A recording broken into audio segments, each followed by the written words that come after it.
cards is a lifestyle. Sports cards and we live now. Jeremy Lee in the building and every guest that you ever needed. Sports cards after hours keep the hobby heated. Updates, hobby talk like you never seen it. Sports cards live and none could ever beat it. Sports cards is a lifestyle. Sports cards and we live now. Welcome to another episode of Sports Cards Live with your host, Jeremy Lee. All right, welcome everybody to episode number 180 of Sports Cards Live. It is Saturday night, April the 8th, 2023, and my name is Jeremy Lee.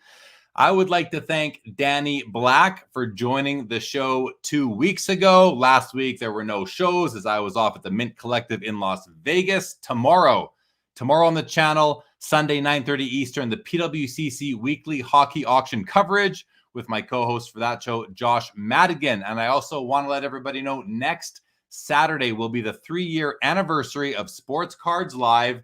I am planning a great night with a bunch of guests popping through and lots of giveaways. Some mind-blowing items already have been committed. So really excited about that.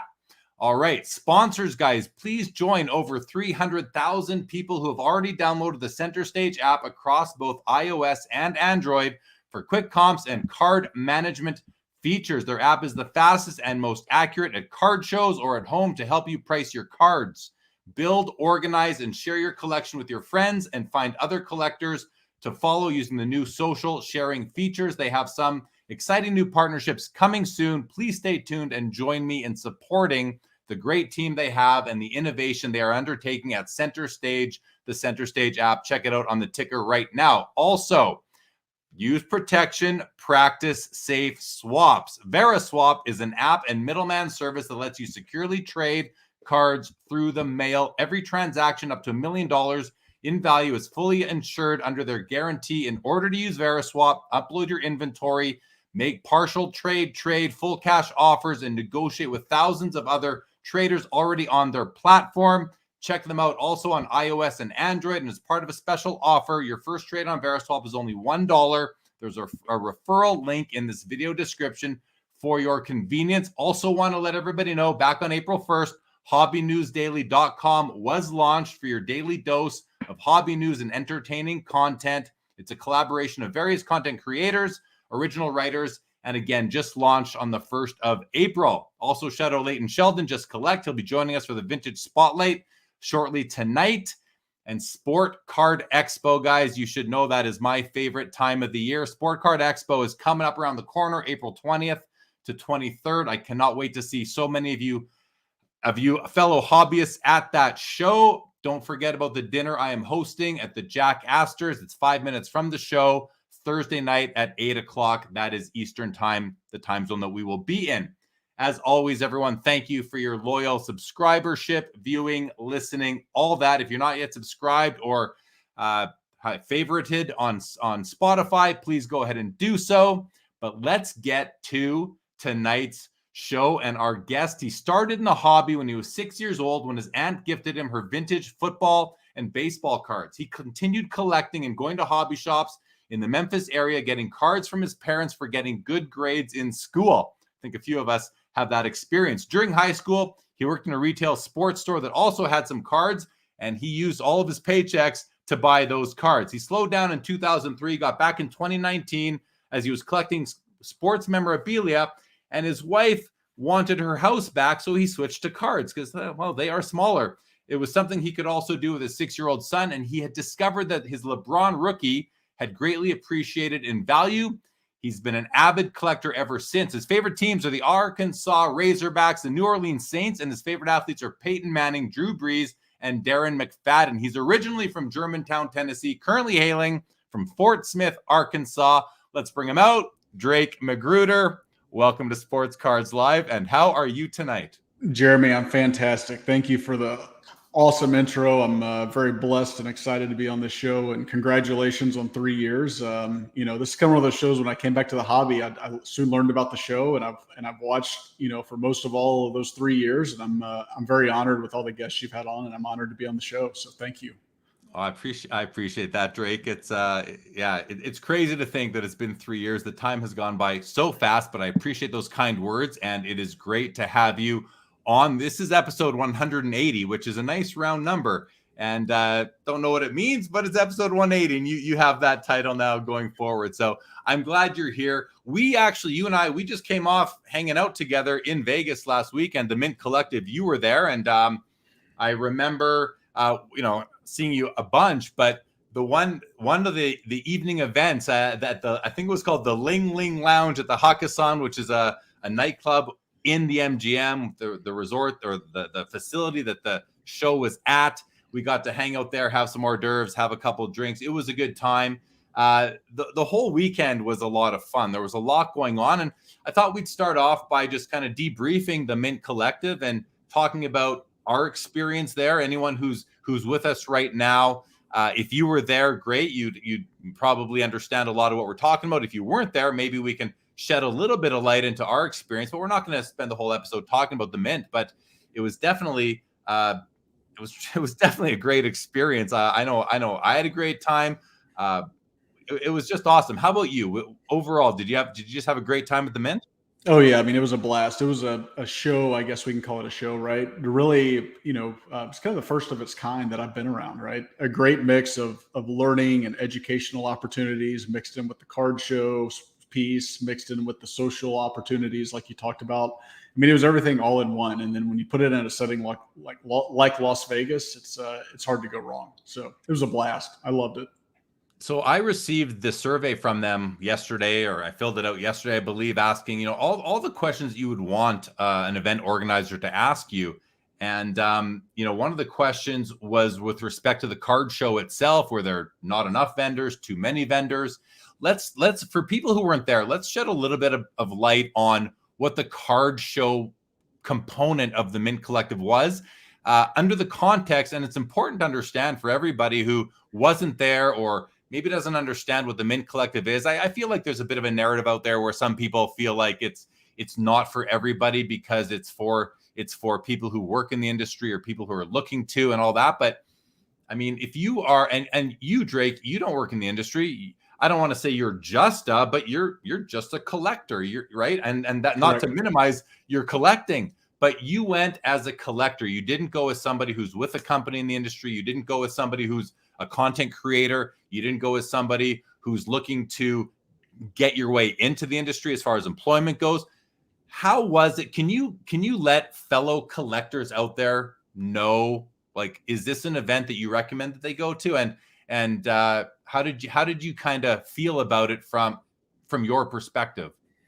Yeah, so I'll say the one thing for me with that is I love just being educated and being around the community and being able to meet the people behind the products, right, that you hear all about. And so it's great to have those candid conversations that you really don't get to have sometimes just at a card show or if you're talking to someone on social media. And I think the event like that provided those types of opportunities that you may not get at just a typical card show, which I thought was really nice.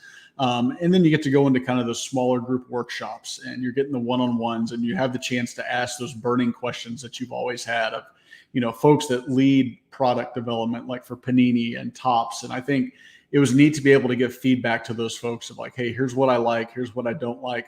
Just strictly speaking from a collector's point of view, which I thought was really neat. And then when you go into the marketplace aspect of it, one of the comments I made to somebody on Friday night, which was for the folks who had the Mint experience, kind of the VIP package, you could go into the card show, and I think it was from like 6 to 9 p.m., and that was kind of the preview. And that was the first show that I had been in where when you walk in, they basically had like an open bar and there was food and there was music playing. It wasn't too loud, it wasn't too low. And it was just a great vibe to have that card show, because sometimes when you go into the show, like just thinking of the National, right, you kind of get that hum noise in the background of people looking at cards and you kind of hear the same conversations over and over and over again. And this was really different. It was a lot of just people just hanging out, talking cards. It was kind of less about the deals at that point. It was more just seeing what was out there, seeing who was there, looking at all the stuff that the companies who were there had. And that to me, I think was really neat and unique that you don't really see at shows, really across the country.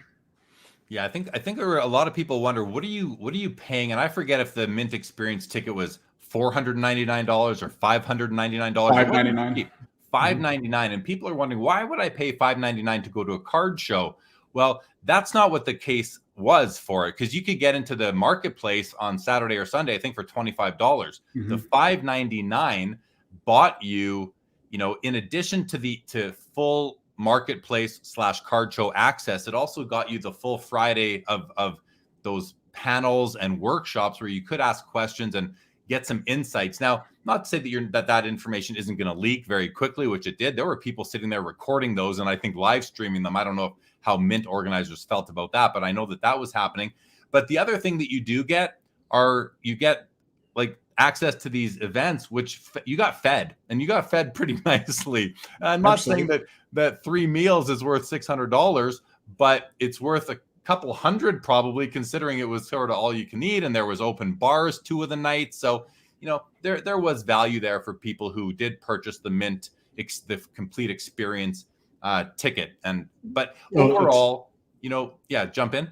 Was just going to say that's so true. I joked with a number of people. I got in late Wednesday night and I woke up Thursday morning and I was just going to grab some breakfast. And when I saw that an omelet was like $35, I was like, I'll just eat a granola bar I brought with me. And so that was one thing that, having that package, it really brought a lot to the table, because, you were fed on Thursday night and you were fed on Friday night, and you had drinks and snacks and so on and so forth. And that, to me, I think made it all worth it, because as we both know, and I'm sure everyone watching, Vegas is not cheap when it comes to food and drink options. So speaking about the Mint and the card show, did you pick up any cards for your collection? And before you answer that, Drake, I forgot to mention this to you even at the show, but you collect Peyton Manning. I think he's your biggest PC, your number one focus. There was one table there, and I met the gentleman and his wife having breakfast the morning on Saturday, just in the Avenue Cafe at MGM. Just happened to meet them and even have breakfast with them. And his whole collection is Peyton Manning and all the one of ones. You must have seen that booth. I did see the booth. I think he, from what I remember, I think he had more of an Eli Manning and a Phillip Rivers focus. He did have some one-of-one Peyton Mannings. But was it Eli?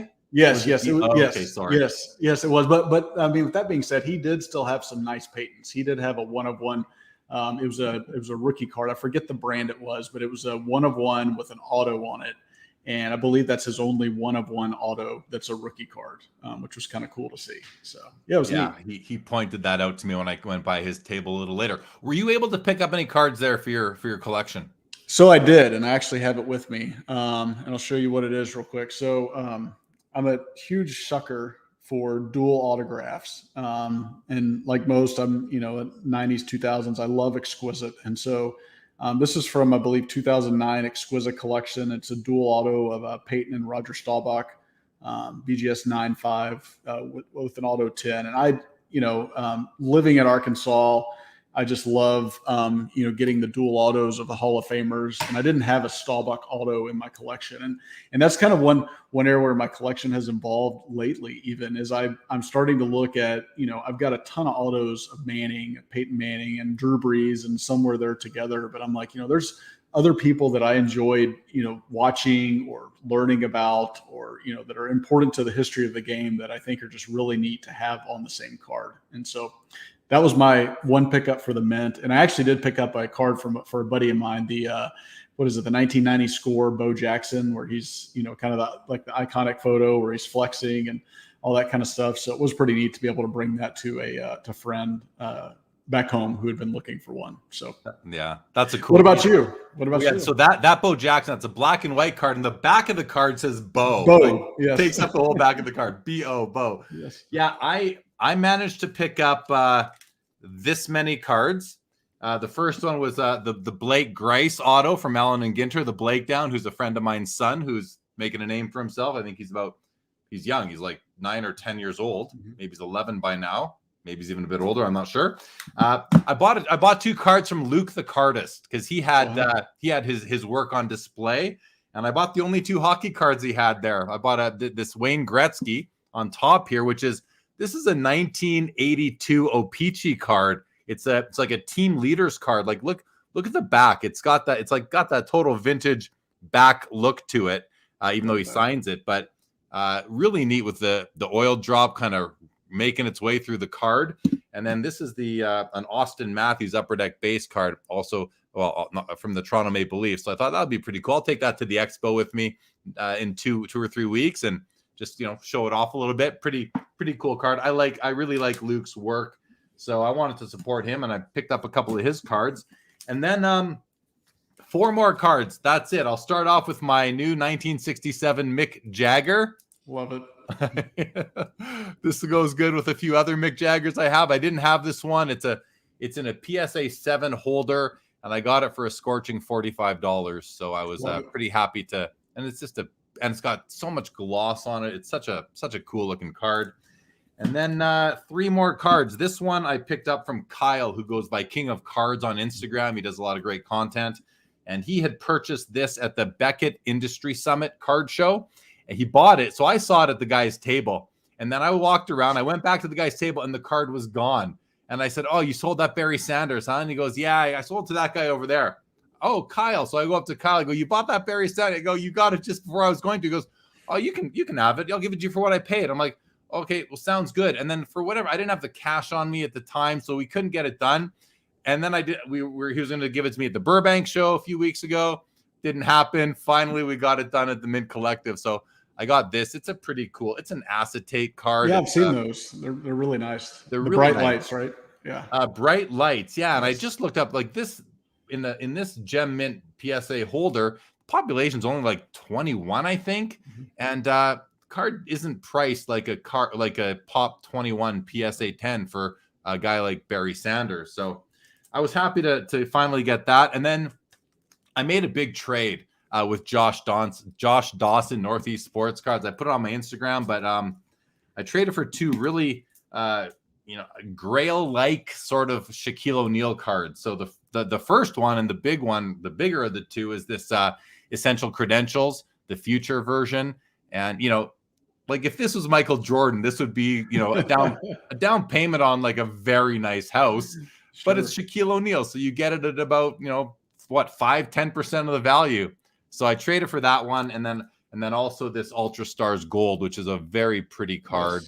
Yes. And I traded away 2 Michael Jordan 90s inserts to get 2 Shaquille O'Neal. Some people might say that's backwards, but you know what? These are beautiful cards. They're rare, and I just like them a lot more than I like those other 2 cards. So love it. I made that trade. Now here's something I didn't get at the Mint, Drake, but I want to show you anyway because you're also a wrestling guy. I am that. Ricky the Dragon Steamboat. Autographed 8x10. The reason I'm showing you this is just in case any of your fellow wrestling fans joined the show today. I'm going to be giving, actually, let's give this away tonight. We don't need to wait till next Saturday. Why don't we give this away tonight? Let's do it. Somebody who is, hopefully we have some wrestling fans with us. Now, I should have said I was going to do this. We would have brought more people up, but that's okay. Those people who are here, if anyone is interested in winning this Ricky the Dragon Steamboat 8x10, you're going to have the opportunity to win this tonight. So we'll get to that a little bit later. But yeah, those were my pickups at the Mint Collective, Drake. It's nice to come away with something that you really like. You came away with 1 great card. I came away with, 4, kind of standard type cards, and then a couple of more homemade cards, being the 2 from Luke the Cardist, and of course this Blake Grice, the Blake Down autographed Allen and Ginter card. But isn't it nice just to come away with something that you love, even though you may not be expecting to, or that's not like a condition of going? Because the Mint Collective, I believe for you and for me, like if you wouldn't have come away with any card for your PC, would you still have enjoyed and valued your experience? Oh, for sure. And it's one of those things I think where people sometimes put pressure on themselves by going to a show, whatever show it is, whether it's Mint or just a card show, and they feel like they have to get something. And I think sometimes that could put you in a situation where maybe you pick up something that you don't really love as much as you thought it would. And so it's great just to be able to go and if you find something good, if you don't, that's fine too. But, it's one of those that things with the card that I got. That was one I had never seen before. And I think when I looked, at some sales sites, the last one that sold publicly was like 4 years ago.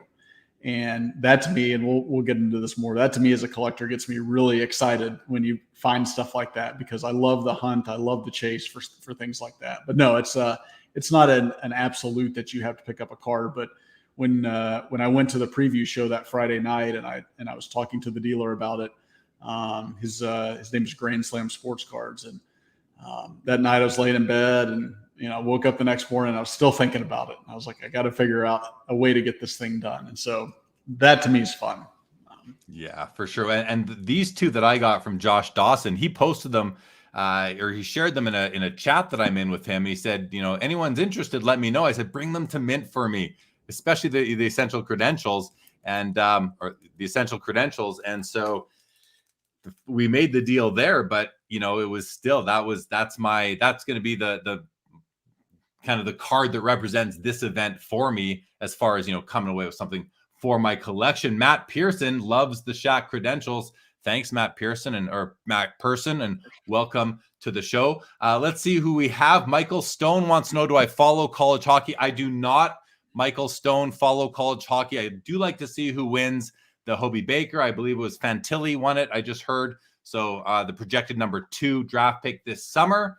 But no, I don't follow it at all. Michael, the Card Locker, welcome to the show. First time watching live. I love when I see that. Well, great to have you. And hopefully you can watch live more and more. Lions Collectibles says, I'm buying everything. Well, that's a nice position to be in. Foul Fireball, hello, Jeremy. And your name is also Jeremy, so hello to you as well. Collector's Dream, good to see you. Chad Shipper was at the Mint. Good to see you, Chad. Jeff Hart says, great to see you, Jeremy. And to meet you, Drake, at the Mint. Good to see you, as always, Jeff Hart. Chad says, Drake, that you were 100% spot on your description of the Mint Collective. So that's good to hear. And Chad would know he was there. Al G in the house. Good to see you, Al. Joe Perot is here with us. Yo. What's up? Nice to meet you, Drake. What's up, everybody? And happy Saturday night. Bobby Burrell is here. He says, good to see you, Bobby.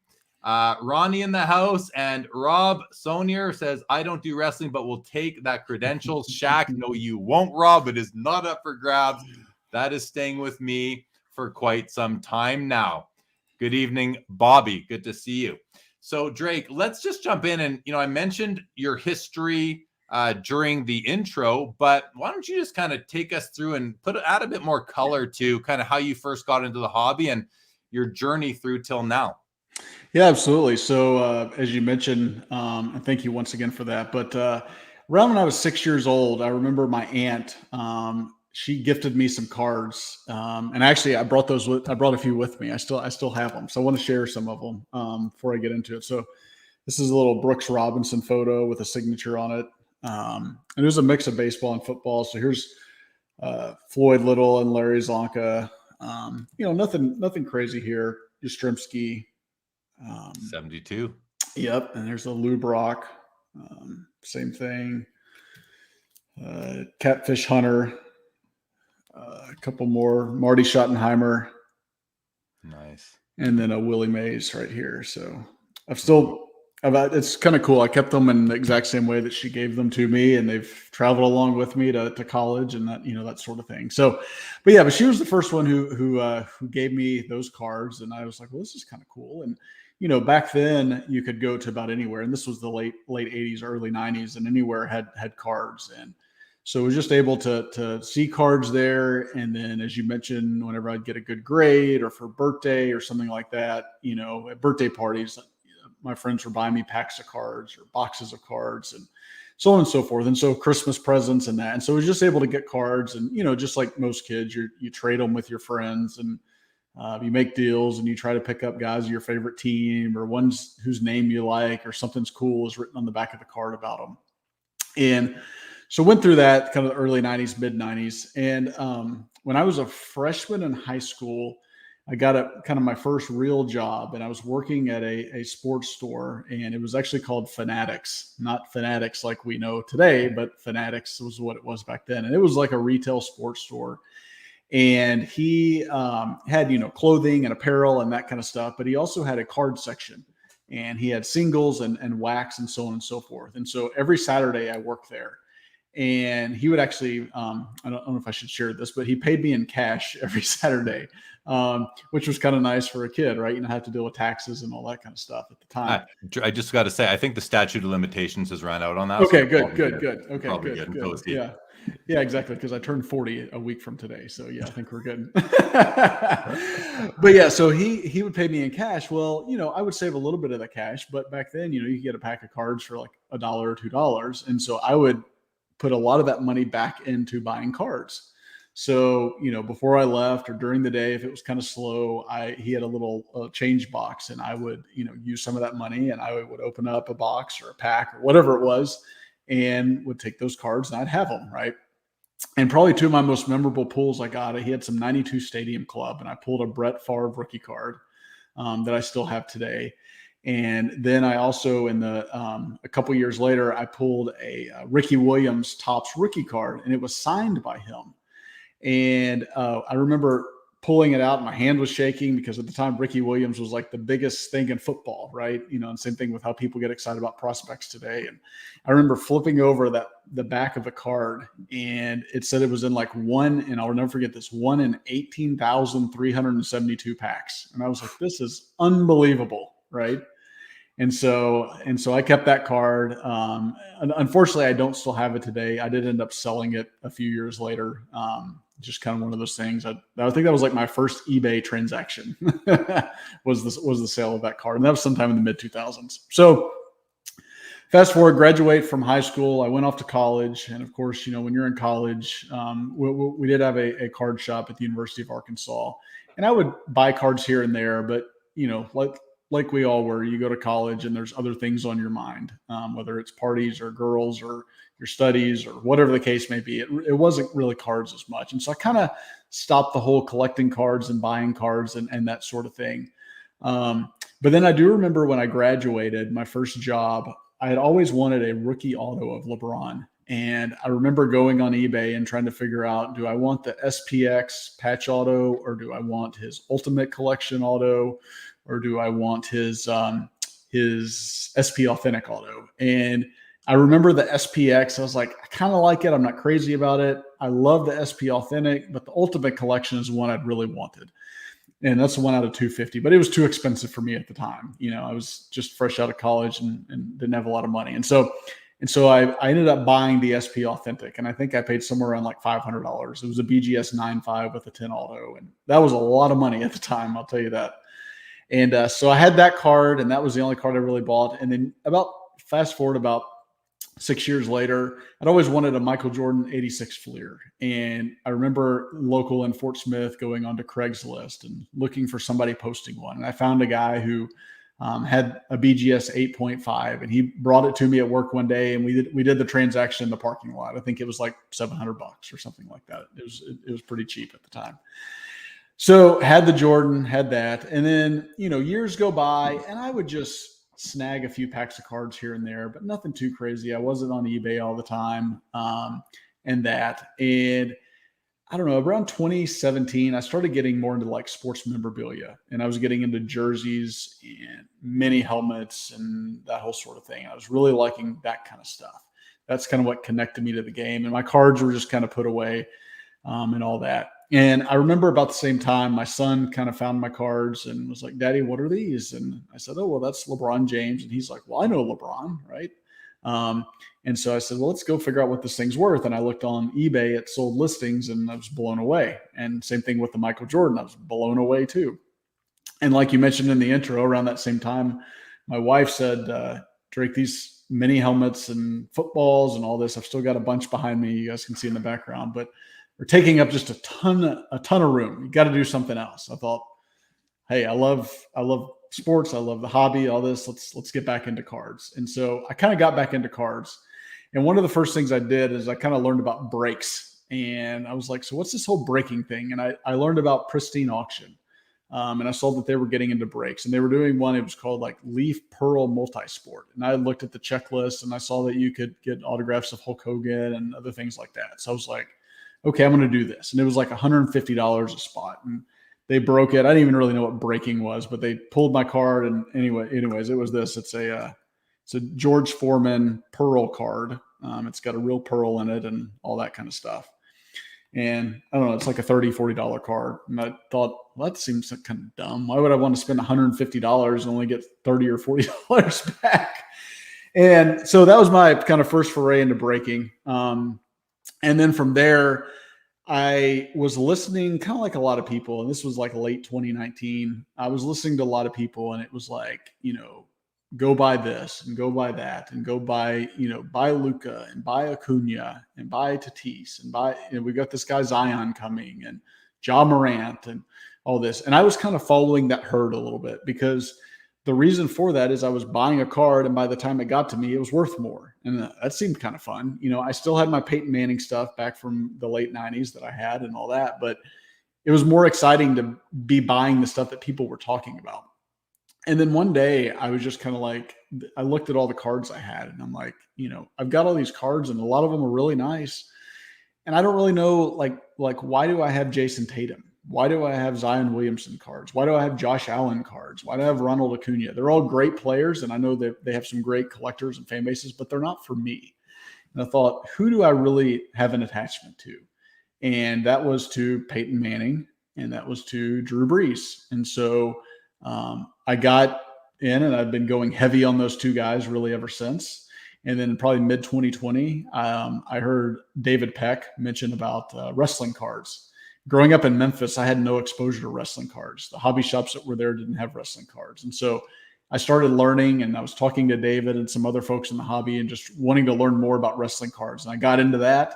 And then I learned there were modern wrestling cards that were shiny and had gold refractors and so on and so forth. And so just been really kind of head down in the whole Peyton Manning, Drew Brees, and wrestling cards. And that kind of takes us to where we are today. Oh, right on. Well, great timing. Leighton has joined us in the back room. We'll bring you out in just a minute, Leighton, for Vintage Spotlight. I just want to mention something about Peyton Manning, Drake. So at what was it? It was the Friday night event.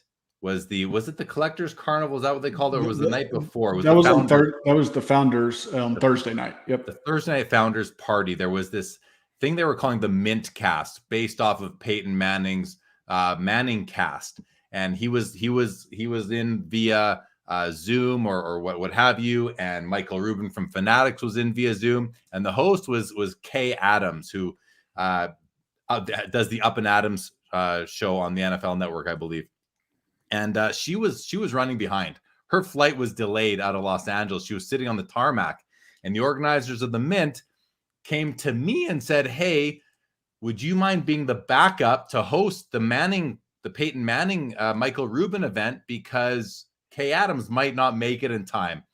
I thought, sure. I mean, great opportunity, and how flattering that you're asking me to do it. So they give me the briefing. I prepare for it for like a good hour, and then the time comes. So they mic me up, and I go up on stage, and I welcome everybody to the Mint Collective, and but they were very clear to me, stick to the script. So I'm good at following directions. I stuck to the script. Peyton Manning comes on the screen, and I start talking to Peyton Manning, and I'm basically reading right off a page, but I'm reading what they wanted me to say. And then so here I am talking to your guy, Peyton Manning. But what happens? He starts speaking, and there was a technical issue. We couldn't hear him. So what do I do? There's 300 people in front of me. Sure. I got Peyton Manning here. We got Michael Rubin waiting to come onto the screen, and I can't hear what Peyton Manning is saying.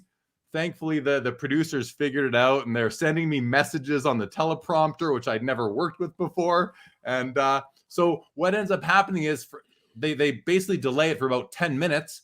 And during that 10 minutes, they figure out the audio issues. And then Kay Adams comes running from the airport to the MGM and into the room, comes on stage. And at that point, I was told, if Kay gets here, you'll just co-host it. I thought, well, great. That's pretty cool. I can ask a question. She'll ask a question. She got there, Drake, and no one told her who I was or what I was doing on the stage. So she comes in. I pass her the cue cards, and she starts talking and doesn't give me a second to say anything. I'm just sitting there on stage kind of twiddling my thumbs thinking, what do I do now? And I'm trying to look at the guy who's organizing them. Like, I go like this to him, like, should I walk off the stage? Like, what should I do? Finally, as everyone was looking over at the other monitor where Michael Rubin and Peyton Manning were, I just kind of slid off the stage and went and sat down in the crowd and got out of there. But funny story, I got to talk to Peyton Manning, who, he means something to you. And for the record, my very first ever football fantasy draft, he was my first pick overall in 2003. So I had a bit of a connection. I didn't get to tell him that because I was forced to stick to the script. But had I had the chance, I might have told him that. Were you there? That was great. Yes, I was. And so it just as you're speaking through this, I'm reliving it in my head because I was standing there, I was watching the whole thing kind of unfold or whatever. So it's great to hear things from your perspective because it did have to be a little bit challenging with like the technical issues that went on. And then I remember things pausing and I remember seeing you sit up there and I was like, oh, poor Jeremy. He looks lost a little bit. I didn't know what to do. And then, but the nice thing was that after it was over, Kay Adams came up to me and she said, because there was also a breaker on stage from the bullpen who was opening up a box of 98 Topps Chrome where you could find Peyton's rookie, or maybe it was regular Topps. And so she knew from the brief that there was going to be a breaker on stage. She thought I was the breaker, but she didn't know what a breaker was. And I certainly wasn't breaking any cards. So she came up after and said, oh, I'm so sorry. I didn't know that we would have been co-hosting.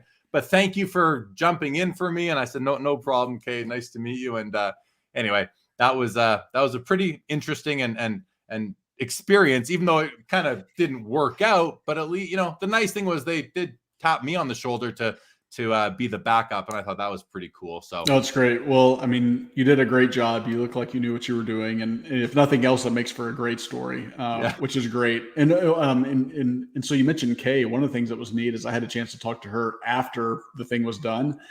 And it was neat hearing her perspective because she's interested in the hobby and interested from like a collectible standpoint. And she was wanting to learn more and things like that. And so you hear and we talk a lot about like, oh, the hobby's still young and it's in its infancy and things like that. And that goes to show you somebody who's like truly mainstream. I mean, she's got tons of Instagram followers and she's out there in the media and all that. Still has a lack of awareness, I'll say, but has a desire to learn. And I think that's one of the things that, just speaking back to the Mint, I think that theme kept coming up over and over and over. Is how there's still so much opportunity, not just for business and things like that, but just for people to know that the hobby's out there and know that there's opportunities to get in at whatever level you want to get in. And I think that's really cool. And for the record, Kate did an amazing job hosting that panel, even though with me sitting right there for half of it, but she did a great job. She is like, she got to freestyle. She didn't have to stick to the script. She did not stick to the script. Jeremy Lee was told to stick to the script. She didn't have to. I don't know. She didn't, but you know what? She's an absolute pro. And I just kind of sat there like, whoa, you're really good at what you are doing. Very quickly, vintage card collector. Hello to you, Jeff Parker. First time watching. Love having you, Jeff. Hopefully it is not your last. Jeff McMahon, thank you very much. Good to see you. Mark Santucci in the house. What's going on? And Triple V, sounds cool. I have some Monty Gum cards myself.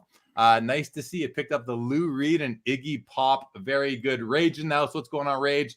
Good to see you as well. And as always. All right, let's bring up onto the stage and quick hello to Sports Card 613. Let's bring Leighton Sheldon back. You're back. You're with us. How are you doing, Leighton? I'm doing great. Thanks for having me on, Jeremy. It's nice to meet you, Drake. Yeah, you too. Well, Leighton, you were also at the Mint Collective, and I did want to ask you. There were a couple things. First of all, it was great to see you. Nice to see you in person. Although we've done that before 2 or 3 times. We actually first connected at last year's Mint Collective on a panel that I hosted, and you were on the stage with me, and we had a great experience doing that. That's kind of led to our relationship now, which is something that I'm very thankful for and grateful for. You're a good guy to be friends with. But your experience at the Mint, what can you just share a little bit about it for you? And also, you were there giving appraisals at the collectible booth on some vintage cards. Just let us know how that went. Did you see anything cool? And how was your experience at the Mint Collective overall? Sure. So, it was great to be in Vegas. I thought the quality of the event was fantastic. So the actual venue itself was really great, as well as the panels they put together for a couple of days there. And you had a really nice choice of panels. You could, go really deep in one direction or take a broad-based approach at potentially some different issues. So I thought that was awesome. There was just enough cards for sale there. So if you came there as a patron or as a dealer collector like ourselves here on today's show, there was enough of that taste, I think, there. It was awesome that PSA was there. You have a number of other corporate entities like Collectible, and some other really interesting outfits as well. And then, in terms of at least the appraisals that we did, the Collectible booth, we teamed up with them. And as much as we had, high hopes, we had low expectations. And so ultimately, most of what we saw was really modern being, 80s and beyond. So there's no true gem that walked in. But we were very grateful for the experience and happened to be part of the event. Me personally, my favorite part was partaking in a number of the panels, meaning just being, just listening, because there's very few instances over the course of a year in our industry, hopefully more to come in the future, where you're going to have these B2B instances where you can hear others talk. Folks don't feel like they're missing something deal-wise on the floor of that particular event. And so I think that's a really nice feature of the Mint Collective in Vegas. Did you see the one table? This is for you too, Drake. There was one table in one of the aisles where the guy had 4 1952 Topps Mickey Mantles, and one of them was like a beautiful 4, I think. Maybe it was a 3.5, and then the other ones were, they had their typical off-centered issues and rounded corners, which I don't mind on a vintage card. Did you see that? And is that something that you see at lots of shows, or just like the National and the Mint? Oh, sure. No, it was a great quartet of cards. But we all know that the 1952 Topps Mickey Mantle isn't that hard to find. It's just a lot of people want to own it. And so kudos to the Mint Collective to have a dealer with that kind of inventory.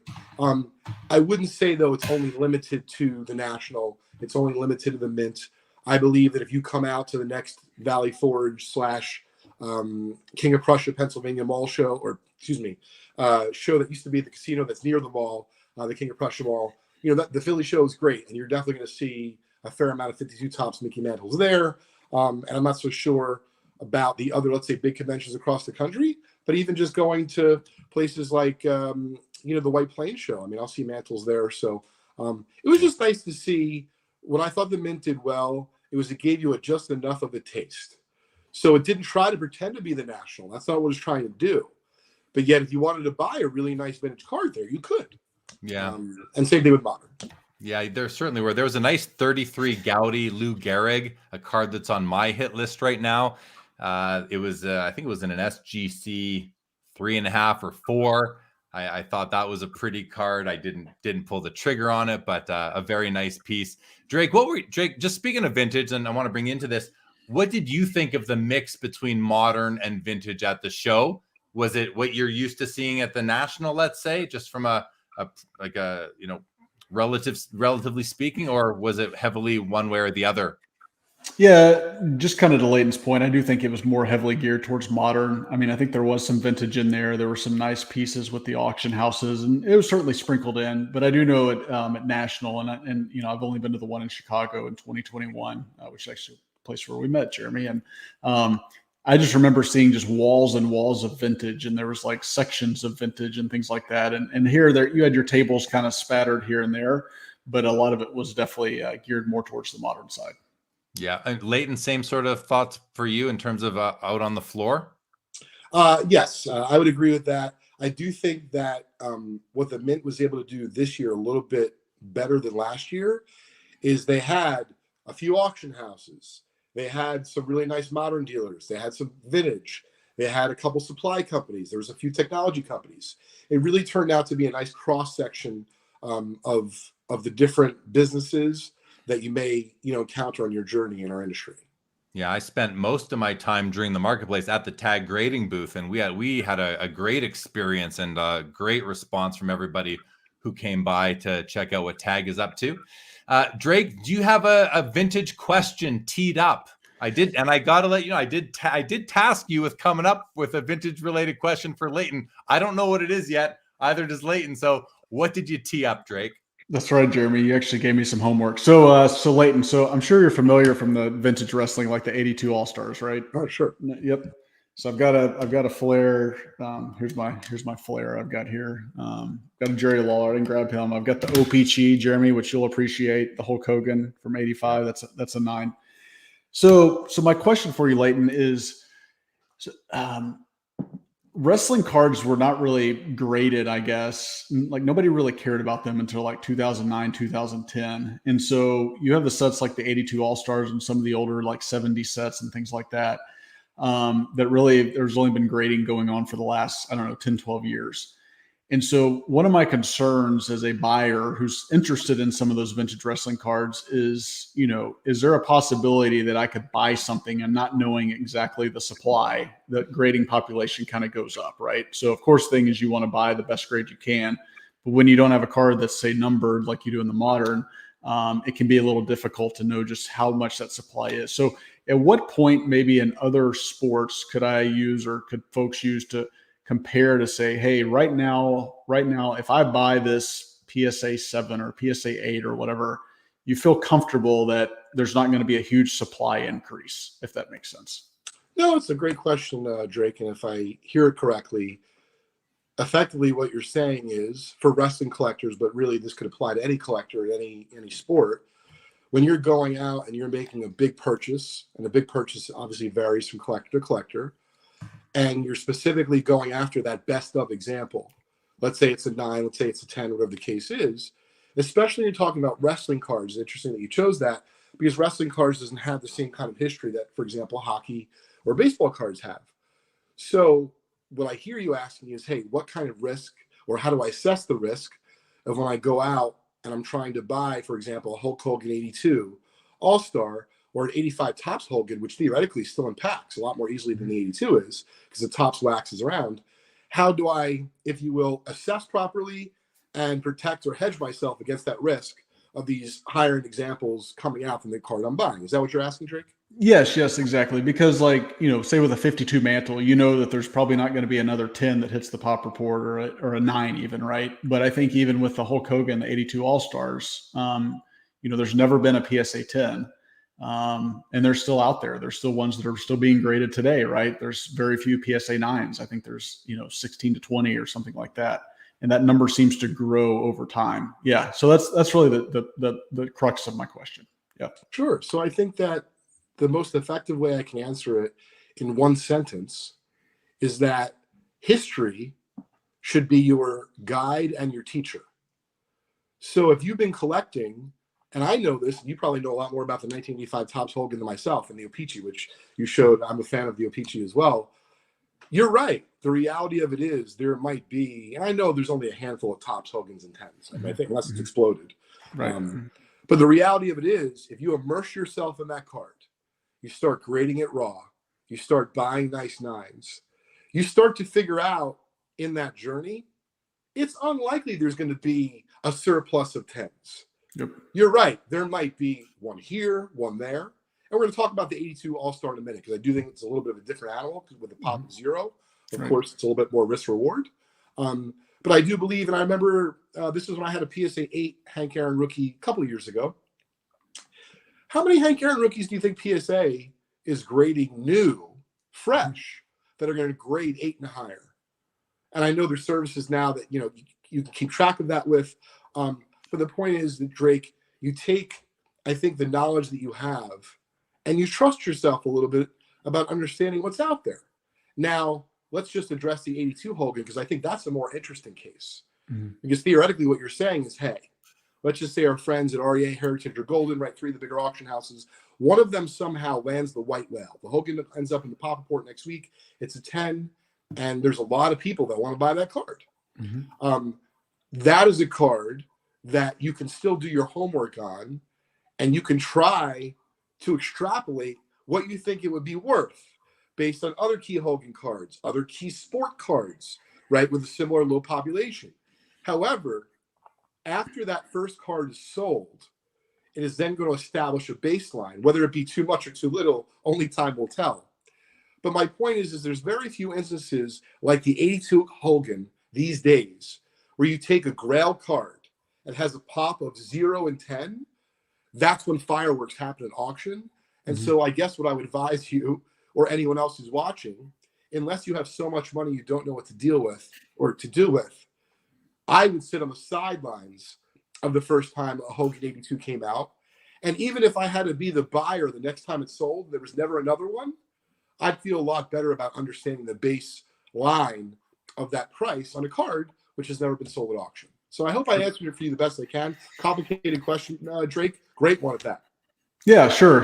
It's just one of those things, and especially in wrestling cards, we see a lot of this whole vintage versus modern type thing, and and I think it probably transcends to other sports, right? And so, like, I'll show you another card I've got. So I've got this Hogan. It's a 2015 Chrome Gold. There's only 10. It's out of 10, right? And so this is a PSA 910, and it's like, so I know at the end of the day, there's only 10 copies that are out there. Yeah, there's maybe different grades and things like that. So I feel comfortable buying a card and putting my money into that.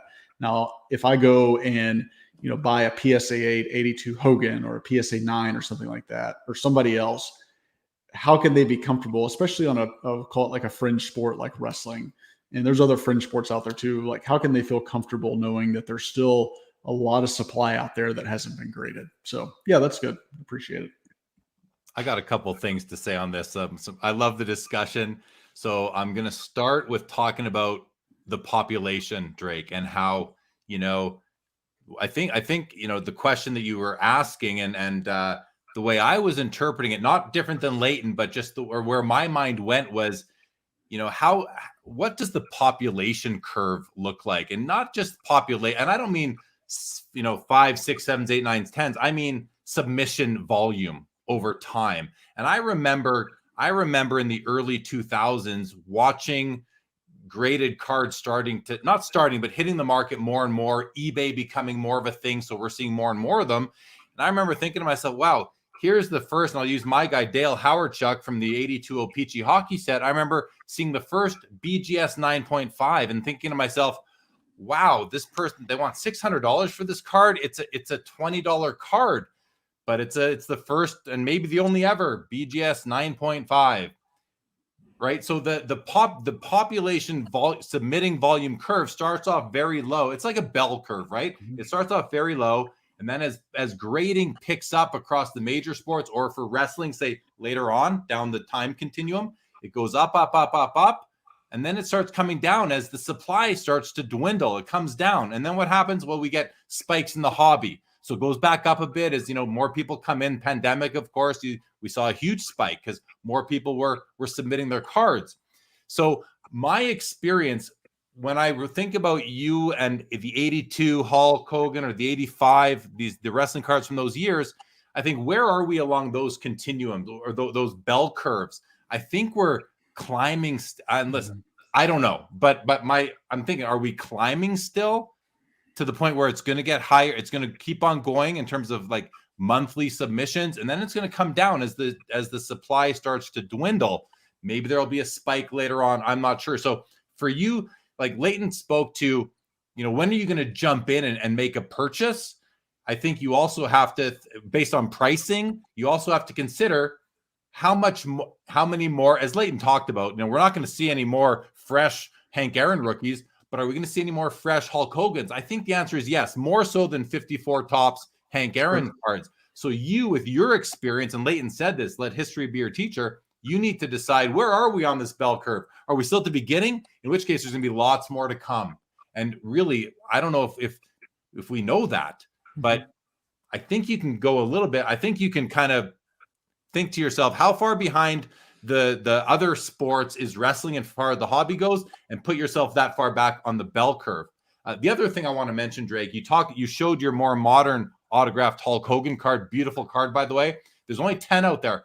Yes, there's only 10 of that card out there, but there can easily be more Hulk Hogan autograph cards that are gold out of 10 that come out in the future. And so you might want that one too. That's fine. But it's a different card. But that's something that I think about as a collector too. With what I collect, do I need to get every card out of 10 of my player? Because there's going to be more cards out of 10, especially if they're still alive and signing. So those were my takeaways from the conversation you two were just having. Any feedback from either of you on that? Well, I mean, I think it's all really interesting discussions as far as, something that we're very passionate about. And there's no right or wrong answer. You just want to try to make sure that you're careful. But let's lay it on the line. Whoever buys that, well, if it gets graded and whoever buys it, they'll be king of the mountain with that 82 Wrestling All-Star Hulk Hogan. And I think that we are probably safe to assume at this point that although more are going to get graded per your bell, curve, it doesn't mean there's going to be many more 9s or 10s. That card's impossible. Mm-hmm. So what I think is really interesting is it's what is vintage, and we'll close maybe my segment with that today, because for Drake, even though there is 50s Parkhurst wrestling, that's not really what he considers to be vintage. To me, an 82 wrestling Hulk Hogan rookie with no 10s, why is that not vintage? Because it doesn't say 1962, it says 1982. The point is wrestling wasn't really established at that point. And because that card is so difficult to find in high grade, I do think that it would actually behoove and be beneficial for the Hulk Hogan market that card gets graded and it gets sold at public auction, because it will likely bring up the price of all the other really nice, call them nice 8s and 9s, whether it be they're bumpable or not. It's more about, I think the market right now is lacking guidance. Mm-hmm. And that's what happens with these call them fringe sports, Drake, is that the lack of guidance is sometimes hurting, the prices, or at least keeping them at bay. But for someone like yourself who's trying to acquire, that might be exactly what you're looking for. Yes, exactly. Yeah. Well, and you hit the nail on the head. There's so few transactions right now of those high grades. There's honestly, there's like 5 people that are holding all the highest graded copies right now, and they don't want to do anything with them. And so that, I think that kind of, I don't want to say limits the market, but it just, you don't really know. And I think that creates a lot of questions kind of, really amongst collectors of what do we really have here? So great perspective. I don't know much about vintage wrestling cards, but I do own one, and I'm going to show it to you guys right now. See if this is something that either of you are familiar with. It's the 1952 Al Hafts Stars of the Mat Ruffy Silverstein. I've never seen that card before, Jeremy, but that's awesome. Leighton, have you ever come across the Al Hafts cards? No, but I'm going to look at the pop report later. I'm going to corner the market except for yours. I think I bought this on ComC like several years ago. Couldn't have cost me more than $20. I just thought, what a neat card. I mean, look at this guy. Yeah, that's so great. cool. That screams 1950s wrestling. That's for sure. It does. Yeah, 52 wrestling right there, guys. So, pull that one out of my hat. Well, Leighton, thank you again for coming on. It was great to see you at the Mint Collective. Everybody, if you can follow Leighton on Instagram, check out the ticker right now, Leighton_Sheldon, _collect. And you can listen to his podcast, Trading Card Therapy, on all of your favorite podcast platforms. Leighton, thank you, and we'll see you again next week. Yep, and I just wanted to drop a special note and a reminder for those who are going to be in the tri-state area. Next Thursday and Friday, REA, Robert Edwards Auctions, is actually doing a takeover of our Just Collect store with a super cool auction preview. So there'll be millions of dollars of vintage cards and memorabilia on display at our offices in Millburn, New Jersey. Come on by. It'll be 4 to 9 o'clock next Thursday and Friday. If you want more details, just send me a DM. I'll be happy to talk to you about it. I wish I was going to be in Millburn, New Jersey next weekend. Good luck with that event, and we'll see you soon. Nice meeting you, Drake. Yep, you too. Thanks. Thanks, Jeremy. You bet. All right. Well, thank you, Leighton. That was fun. I mean, that was interesting. Were you following my bell curve? Like, and Leighton mentions, getting the 82 Hulk Hogan wrestling stars into PSA 10, it's probably never going to happen. If it does, it'll be pretty cool. But, I'm not talking about hitting a 10. I'm talking about how many are being submitted. And is that kind of what you were wondering, is like, are there going to be so many more of these? Or, and the other thing to add on to what I was saying before, Drake, is that the original grading submission volume bell curve, or just curve that turned into a bell, was very wide over, 20, 30 years. I think because wrestling got started a little bit later, the overall time horizon of that curve is going to be a lot narrower. You're going to see it go up because people are, cards get them graded, cards get them graded. Like, it's just going to happen very quickly now. So you have kind of like a shorter window to decide if you're going to when you're going to get in.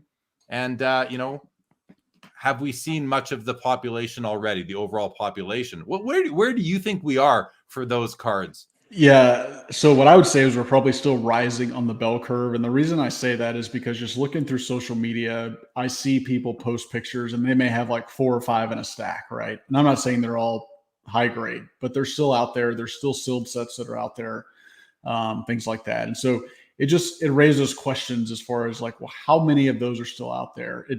As you were talking, I was reminded, I don't know if you're familiar with the 2002 Fleer WWF set. That's kind of the rookie card of guys like John Cena and Brock Lesnar and those guys.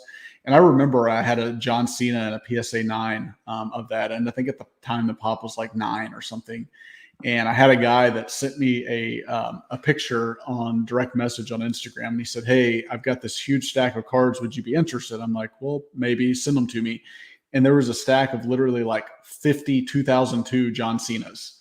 And I'm going, if this guy has all these, and kind of the point I wanted to make a little bit before is wrestling cards didn't really have value. When I spoke of David Peck, people made fun of him on the blowout forums because he was grading wrestling cards and was getting into wrestling cards and that sort of thing. And of course, he's the one laughing now, but they really didn't have value until 4 years ago. When I say value, they had value, but not significant value. Because you go back on a site like Card Ladder and you look up, superfractors and from Chrome and things like that from 2014, 2015, and they were selling for like hundreds of dollars. And you think of how superfractors now sell for hundreds of thousands of dollars. And so that's kind of the thing, is because when something doesn't have value, people aren't paying the money to grade it. When something does have value or could have value, again, in a rational world, what we saw in 2020, 2021 wasn't super rational.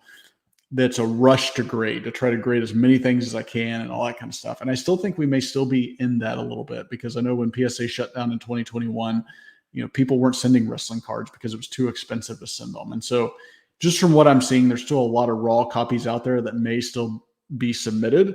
And so, yeah, there may not be a 10, there may not be another 9, but I think it gives you someone pause who maybe wants to get into one of those cards in the highest grade possible, like a 7 or 8. How protected are you from a supply versus a demand standpoint? And yeah, you may want the card, but you don't want to buy the card today that you're going to keep, that maybe 5 to 10 years from now you could buy it at a cheaper price because the supply has gone up and the demand has not increased at the same rate of supply.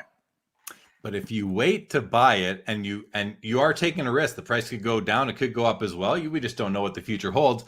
But you're also sacrificing the time that you get to own these cards, and that's what us collectors enjoy doing, is just owning the cards. It's that pride of ownership. It's the ability to go look at them, to play with our cards. I like to play with my cards. Take them out, pair this one with that one. Match the colors, as we see people doing. Like there's all sorts of ways to enjoy them. And part of owning cards is that we're renting them. We're renting them for a period of time that we get to be their custodian, and then we pass them along to somebody else. We recover some of the rents that we've put out there over the years, and maybe more than we've spent, or maybe less. It just depends. But sure. That's a real collector kind of comment there. No, it is. It is. And I would agree with you on that 100%. And that's actually a sentiment I share with a lot of people is, there's been cards that I decide to sell and I'm not looking at, well, gosh, I've got to make what I paid on it, or I'm not going to sell it, or I'm going to wait till it goes back up, or all that. But part of when you buy a card, just as if you buy a TV or you buy a motorcycle or a, watercraft or whatever, part of that is the cost of ownership and the cost of just enjoying that. And so, I'm sitting here looking at my table of cards right to the side, and if I had to sell them all today, I wouldn't sit here and have an Excel spreadsheet going, I've got to get this for that, or this is my margin on this card, or whatever the case may be. It's just, hey, whatever I paid for that card is whatever I paid, and the fact that I get to have it and look at it every day, that means more than anything to me. For sure. Yep. I like that a lot. Makes good sense to me. Collector's Dream says, great story about the Manning cast at the Mint Collective. I'm glad you got a kick out of that. Mark Santucci lives very close to White Plains, where there's a regular card show at White Plains. I hear a lot about it. Baz in the house. What's going on? Baseball card curmudgeon. Jordan Hudson picked up that 2020 Bret Hart Finest Gold Refractor the other day. Drake, love it. What do you think of that? Oh, that's a great card. It's an awesome shot. 2020 Finest is the first year that they had the WWE Finest license. And I know there's a lot of people out there that are putting together the gold set. It's interesting. Some of those golds are out of 10, some are out of 50, but that's a great card. Very cool. Congrats, Jordan. Matt from the Essential Credentials, enjoying the conversation. Happy Easter to you and everyone else as well. Good to see you. I'm going to be guesting on the Essential Credentials podcast. I believe we're doing that this coming week or next. We're doing it soon. It's in my calendar. Don't worry, Matt. I won't miss it. But I'm looking forward to that conversation. So we're talking about collecting now, Drake. Let's get into a little bit of the collecting aspect and your approach, your tips. You spend lots of money on your cards. You love the hobby. You're willing to put serious money into the cards that you love to own. And I want to touch on like the collecting versus investing and how you look at it. And I got to mention, I put out a reel on my Instagram the day before yesterday, got a lot of commentary.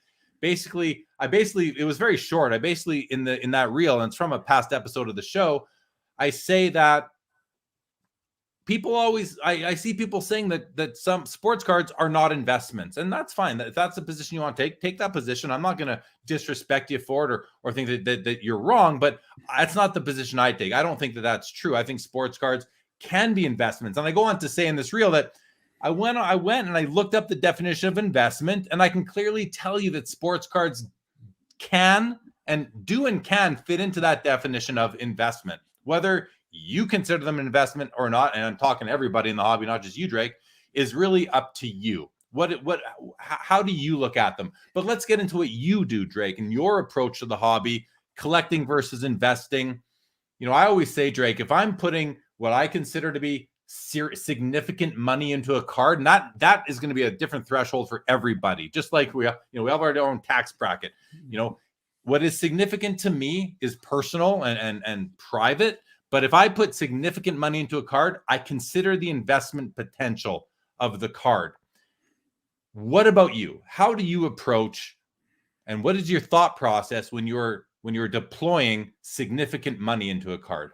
Absolutely. Yeah. So I would definitely say I'm more of a collector than a straight investor, but I do think of investment potential when I am buying a card. And like we talked about previously, when I say investment potential, that doesn't necessarily mean like, oh, I'm buying this card and I think it's going to increase in value. For me, it can be a store of, like, I'm buying this card because I think it's a great store of value, which I also think is an investment perspective, right? Sometimes you buy stocks or you buy other stuff because you think they're great stores of value. But my philosophy when I look at that, right, and it's a store of value, and it's also, as we mentioned before, the cost of ownership. You get to spend time with that. That's part of the investment aspect of it. But whenever I look at the money that I'm going to spend on a card, if it's significant money, I look at, again, supply, demand. Will I have another chance to get this item? Is it something where I'm protected by it, right? And that kind of speaks to my question to Leighton and kind of the vintage conversation. We've seen, gosh, over the last 2 years, cards that we thought were bulletproof in the market, right? And they go up and they do that middle finger and come back down. Yeah, maybe they were higher than they were in 2019, but it's still that up, down kind of thing. And so my whole collecting philosophy, and I've shared this with other people, is I want to have the most unique collection in the world. I don't want my cards to look like anybody else. I'll share one. I'm probably one of the only guys that has this Peyton Manning card, and you look at it and you think, well, what's that? Well, there's only 12 of them. And flip over the back, it's got a full piece of game used football, right? What? I mean, isn't that cool, right? No, I mean, never seen that, Drake. I've never seen that. Right. And that's the type of reaction that if I see a card like that and I say, I've never seen that, that's a card that just lights up everything for me. And I'm like, just open up the checkbook, so to speak. And that's, it's similar to the Roger Staubach and the Peyton Manning card. And it's like, I see cards like that. And that's what I see is like true investment potential, is when someone goes, wow, I've never seen that. Right. You walk around card shows and you see the same, like base cards and, prism silvers and other more like modern cards and all that. And that stuff just doesn't appeal to me because you can get it at any time and you see it anywhere. Right. So like, I'll share another one. This card is an investment to me, right? Most everybody on here knows Vince McMahon. He's kind of the Walt Disney of wrestling. This is his only autographed. This is the Topps Transcendent Superfractor from 2021. It's a 1 of 1. This is his only Superfractor autograph. I mean, you think of a guy, guys that go down in the history of wrestling and things like that. That to me, I think is a big card, but I bought that card not because I thought, well, I think in 5 years it's going to be worth X amount of money. It's like, I bought that card because I grew up in Memphis. I grew up a wrestling fan, and Vince McMahon gave me a product that was a huge part of my life. Right. And so that's how I view those things from a collectible standpoint. I buy it because I love it. I buy it because it's unique and something that somebody else doesn't have. And I found that in many cases, those are the best investments. Yeah, that's as you're speaking, I'm thinking to myself, like, have I ever bought a card for significant money because it's an investment without me also loving it? And I don't think that I have. I don't think that I've ever, deployed significant capital into something that I'm not going to love owning. And if I have, it's only because maybe I hadn't seen it in hand or something. And then I receive it. And it's like, I don't love this card as much as I had hoped I would or thought I would. So I'm willing to let it go and, put that money into something different. So I understand the Vince McMahon card, and, not to take anything away from that card, because it is a beautiful card, but his autograph, I noticed. I know. It looks it's so sloppy. Looks like he just dropped the pen on the card and that was the autograph. It's so bad, but I've seen it. I've looked for other, first of all, he doesn't sign very much. And obviously with the new transaction with UFC and all that kind of stuff, I'm not sure how much he's going to be around much, but I've never seen a real good autograph of his before. So if somebody watching has one or they've seen it, certainly bring it to me, because his autograph just looks like a scribble. It's not good. So to sort of summarize your approach to spending big money on cards, really, you're conscientious of the money that you're deploying into these things. You don't want to waste that money. Like, you don't want to sell it. You don't want to sell it at a loss, but you're okay selling these down the road at a bit of a loss. Hopefully nothing that's going to hurt you or your ability to retire, anything like that, of course. But you're also not, when you're making the purchase decision, you're not thinking solely about, okay, I'm putting $1,000 into this card. If it goes to 2, I'm going to sell it. If it goes up 50%, I'm going to sell it. No, you are buying these cards to hold them really until you're ready to wind down your collection, like in old age, and whatever you get for them, you get for them. All that, you're nodding, so I think I'm right. Also, you're not going to spend significant money on a card that you think could tank in value. Like, even if you love it, or maybe you would, this is the question. Are you willing to put out significant money into a card that you love, but you think this is probably gonna, or has a good chance of coming down in value? Now, I have to just add to this, Drake, before I let you jump in, that usually isn't going to happen with a GOAT or a retired player. It's more often going to happen with, a younger up and come, a prospect, or even someone who, look at John Morant. I mean, again, he does something that can significantly impact the values of his cards, or he could be a great buy right now. I don't know which one it is, but can you just kind of speak to that? Yeah. So, I mean, that to me, I really don't do that at all.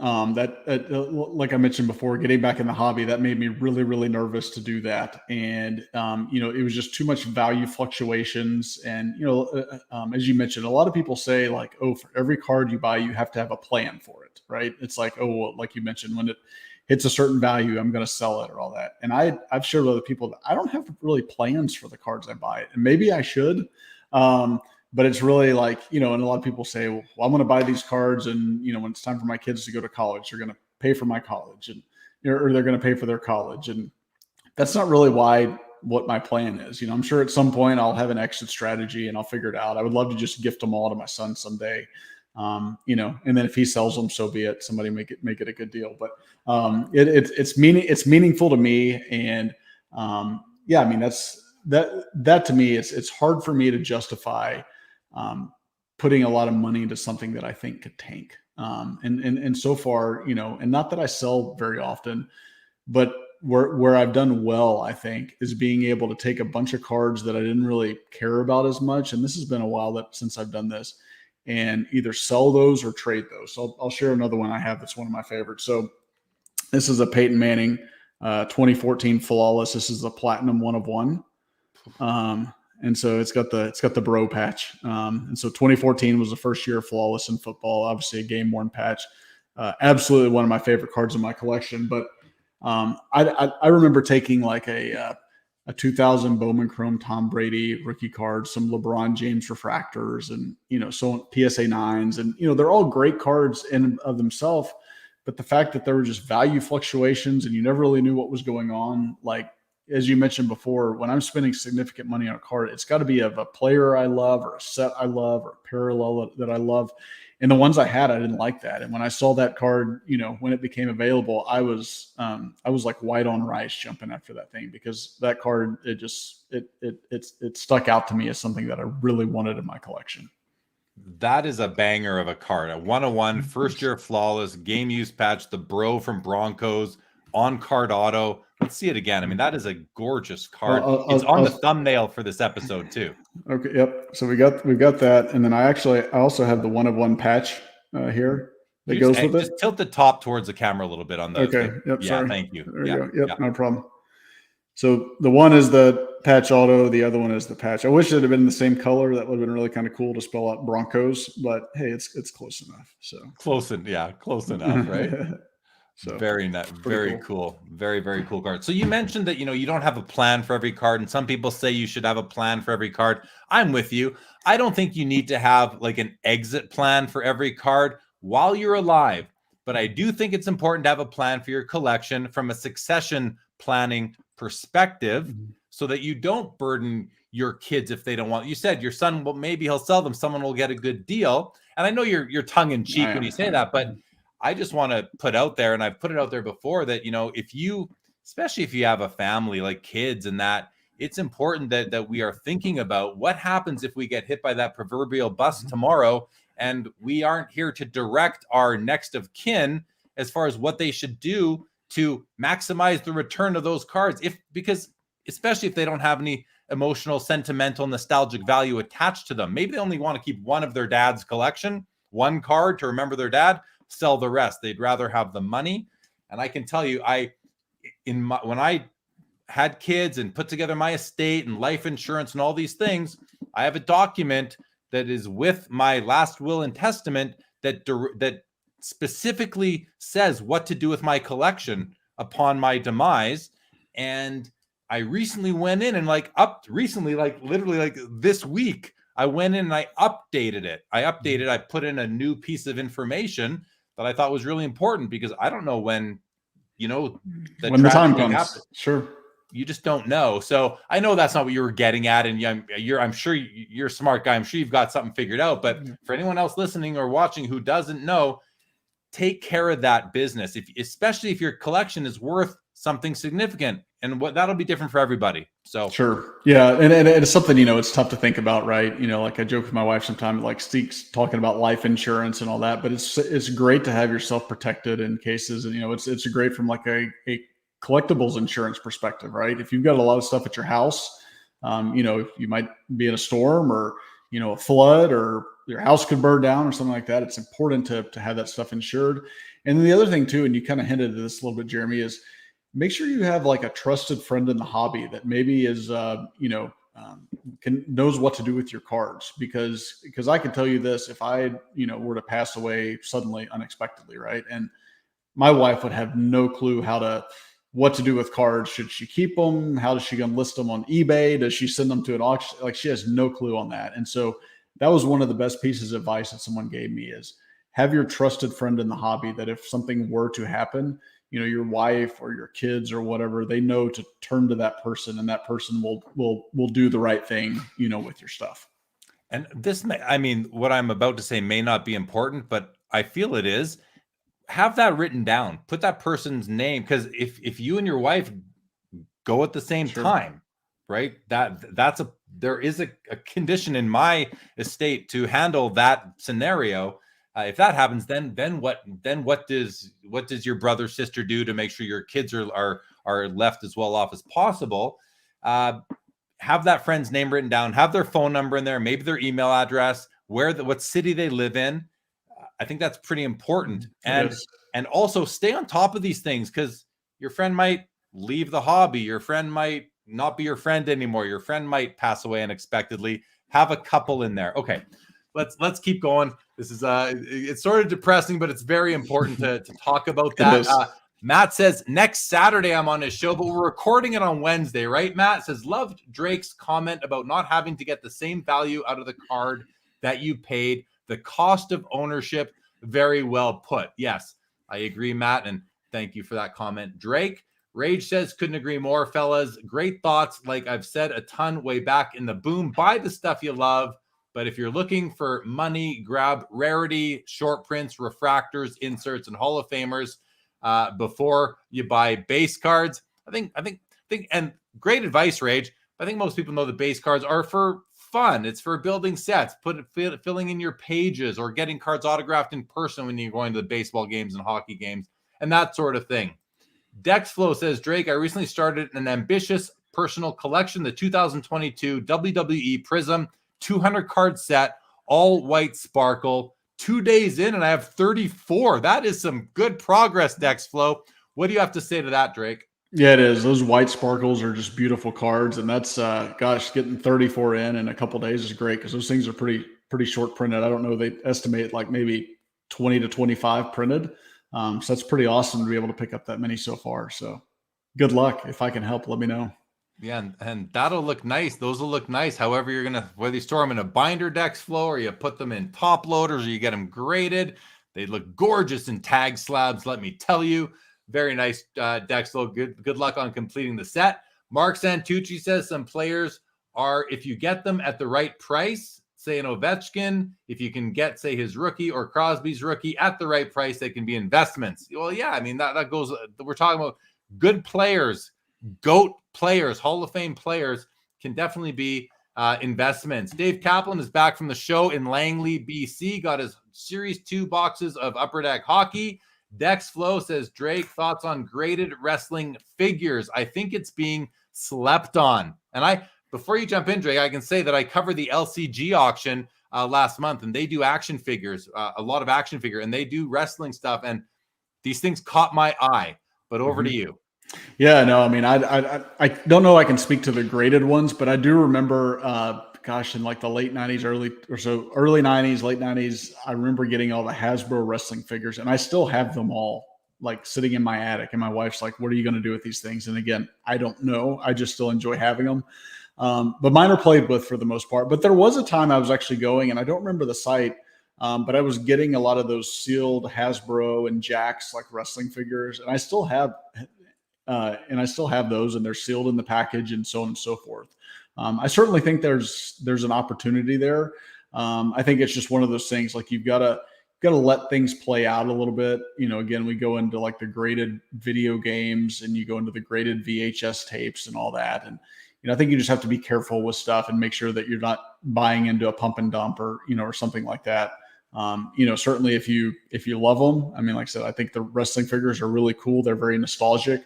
Not really sure from a display standpoint, it might be kind of tough and it might get kind of big. I think my wife would kill me if I pulled out all my wrestling figures and started to display them. But yeah, if you love them, and which I know that you're a wrestling fan and you're a wrestling collector, I certainly think there's probably some opportunity there. Yeah. I think there might be. I don't know a lot about it, but I know that the action figure world, I find it to be fascinating. And if I wasn't a card collector, I think I'd be all over action figures and video games, because that's a lot of my youth was spent playing with action figures and playing if you can see right above me now across this shelf here, anyone who's a regular viewer of the show, you've never seen that before. Those are the 5 graded video games. They're all Atari 2600 and Nintendo NES. There's 5 of them, and I bought them on the PWCC Weekly a few weeks ago, and they arrived when we were out away at Vegas, and I made room for them up there, and I enjoy looking at them when I walk in here every day. So I'd probably have a killer collection of action figures and video games if I didn't already have a killer collection of sports cards. So same, yeah. Matt Person says you can just leave the Brees cards to me, Drake. I'm sure you'd have a lot of volunteers for that duty. Matt, I'm sure Drake will consider that. Definitely. Yep. So Matt actually lives down in the New Orleans area, and he's a big Saints fan. He's actually gotten some Brees cards from me before. So. Oh, good. Okay, at least you know each other. I love that. Lapper in the house. How you doing, Aaron? Great to see you. We'll see you in Toronto in a couple of weeks. Flea Market Mixtape says, I don't know, early LeBron years base cards like 04 to 08 are good buys. And you know what? I'm gonna believe Flea Market Mixtape and say probably right. I don't know for sure. I don't follow them. The simple base cards. I know that the refractors are are hotly pursued. People want to do the whole run of refractors, but if there's value in those base cards, if you can love them and own them, then all the power to you for sure. Marco says, collect what you love, and the hobby is hotter than ever. Can't wait till Expo. I'll come by on Friday. I'll see you there, Marco. And Mark Santucci says, Drake, do you like any of the older wrestlers? Pedro Morales, Jimmy Snuka, Greg the Hammer Valentine, Nature Boy Ric Flair. I think about Rogi Vash, not Rogi Vachon. I think about what was his name? The Animal, the big hairy guy. George the Animal Steel. George the Animal Steel. Baron von Raschke. And the Vachons. Those are the wrestlers. When I was watching the AWA before the WWF, those were the guys that Hulk Hogan, of course, that I remember really well. Jake the Snake. What do you say to this question from Mike? Yes. I mean, those are great names. I think I mentioned before, I grew up in the Memphis area. So, guys like Jerry the King Lawler, that's a big name for me. And a lot of those guys that, went on to superstardom in the World Wrestling Federation, they came through Memphis. And so it was neat to see those guys before they were big stars. I mean, even guys like Hulk Hogan and, The Rock and some of those folks. But yeah, I mean, just seeing these names right here, screams the 80s and early 90s. And just what a great time for wrestling. So for sure. No, thanks, Mark Santucci, for bringing up some fun old names like that. And then, of course, we've got Ricky the Dragon Steamboat right here, which we're going to give this away shortly on this show. So if you want to stick around and have a chance to win this in honor of Drake being on the show, a wrestling collector, and in advance of the 3-year anniversary show of Sports Cards Live coming up next Saturday on the channel. We've got some really cool giveaways. I'm lining up a bunch of people to come through the show, and really an opportunity for me to thank a lot of people for support and encouragement over the last 3 years. Okay, Drake, let's talk about how you immerse yourself in the hobby, and how, to me, I say it's in the opening song to this show. It says sports cards is a lifestyle. It is for me, at least. That's why, it's my song. Sports cards is my lifestyle, which it's kind of a funny comment, but really, like, sports cards, family, like, I shouldn't say sports. It's the sports card hobby, which is so much more than just the cards, but we can always come back to the cards. Family. That's pretty much my life. And I immerse myself in the hobby in various ways. I have the way I do it. People know that if you've been watching me, listening to me. What about you? Like, you collect cards, you go to shows. A lot of it, and this is a new sort of pillar of being a hobby participant, is consuming content. And there's so much of it out there right now. I mean, there's more than ever, it feels like. And we're still seeing new people come onto the scene producing some really good and interesting content. What about yourself? Do you consider content to be sort of a pillar of your hobby experience? Definitely, yes. I love consuming, whether it's podcast or YouTube shows, or people will do like an Instagram live. We'll do like a top 10. There's some of those that I've hosted. And I would also consider content like group chats, right? That's more of a community type thing, community content, but that's where you get to share things with people and bounce ideas off people and all that kind of stuff. But I love content, and I listen to podcasts almost every morning when I wake up. When I'm traveling, I'm listening to a podcast or a YouTube show or something like that. It's a huge part of my daily life. Like, I'm the guy, like most people, when they go to the gym to work out, they're listening to, like rage music or whatever, and I'm listening to card content. But what really drives me is the collector focused content. There's a lot of content out there about telling you, who's hot right now and who you should buy and who you should sell. why this person's better than that person, or we'll just banter.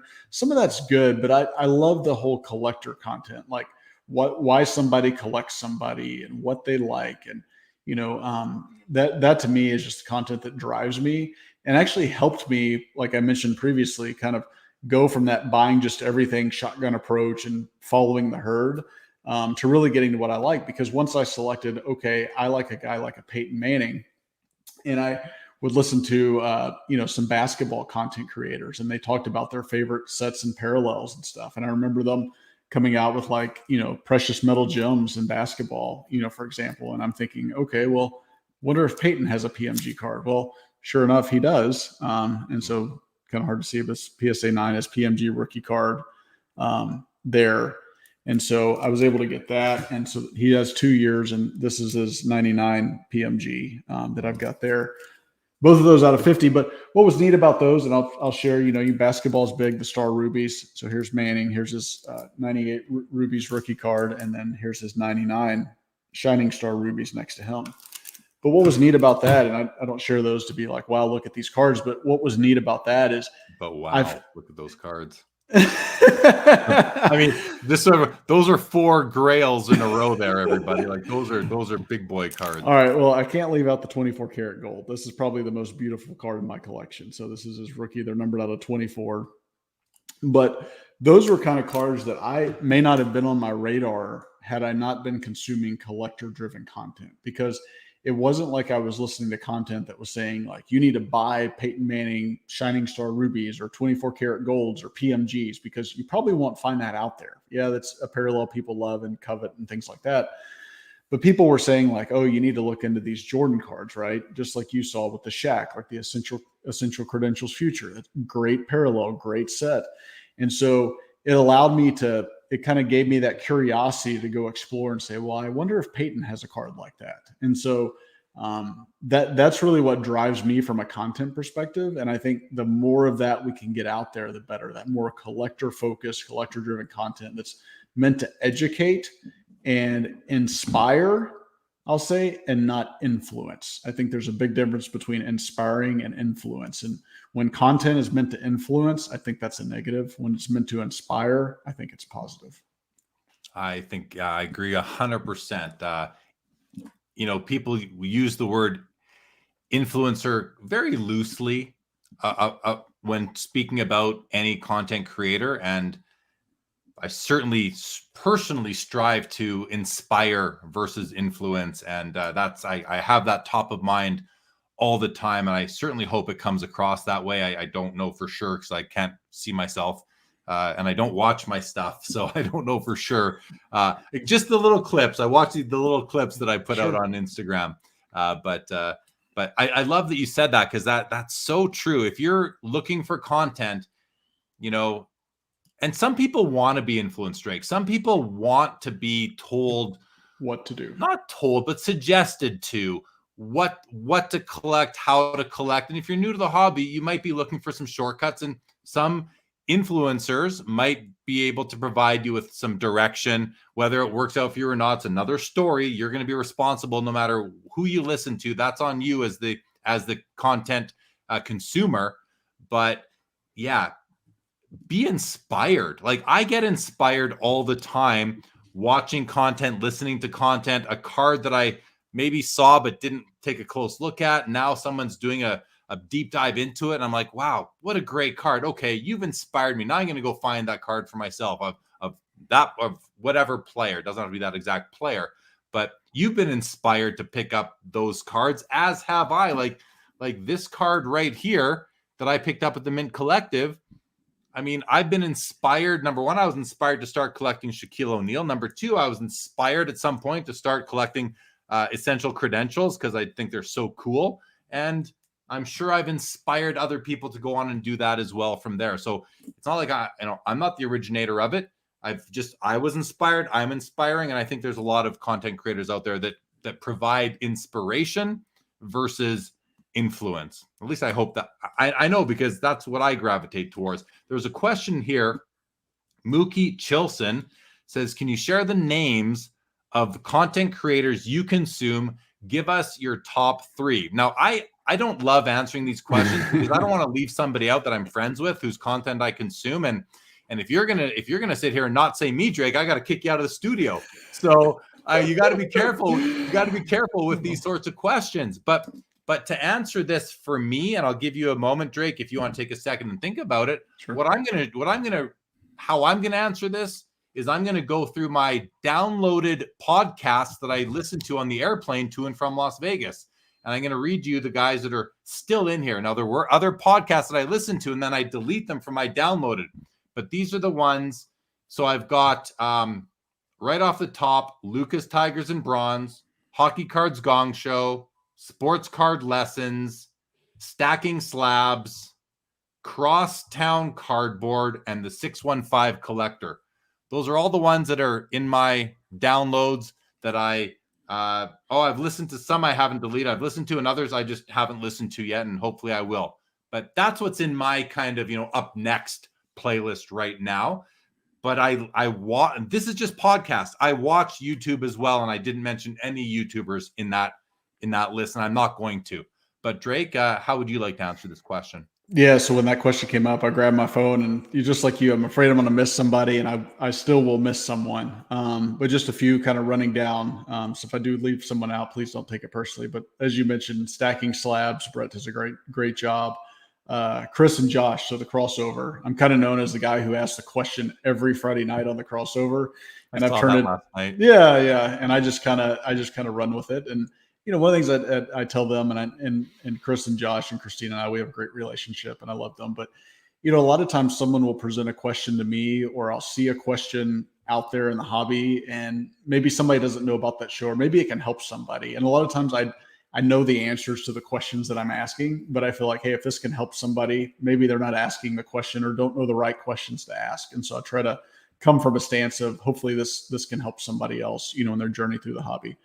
But continue on the Card Foundation podcast, Lucas Tigers and Braun, Sports Card Therapist, the Worlds Collide Wrestling Podcast, Card Talk Pod, like those guys, Sports Card Nobody. I could go on and on and on. Again, I'm missing somebody. Zan Morning, Wrestling with Cards, does a good job. I know that Adam Gelman, he does a lot of work for Wrestling Trading Cards. And that's more of a YouTube show, and he breaks down sets and breaks down different parallels and all that, and kind of helps to guide and navigate you through like the more modern releases and things like that. So, and of course, I can't leave out Sports Card Live. That's the number one.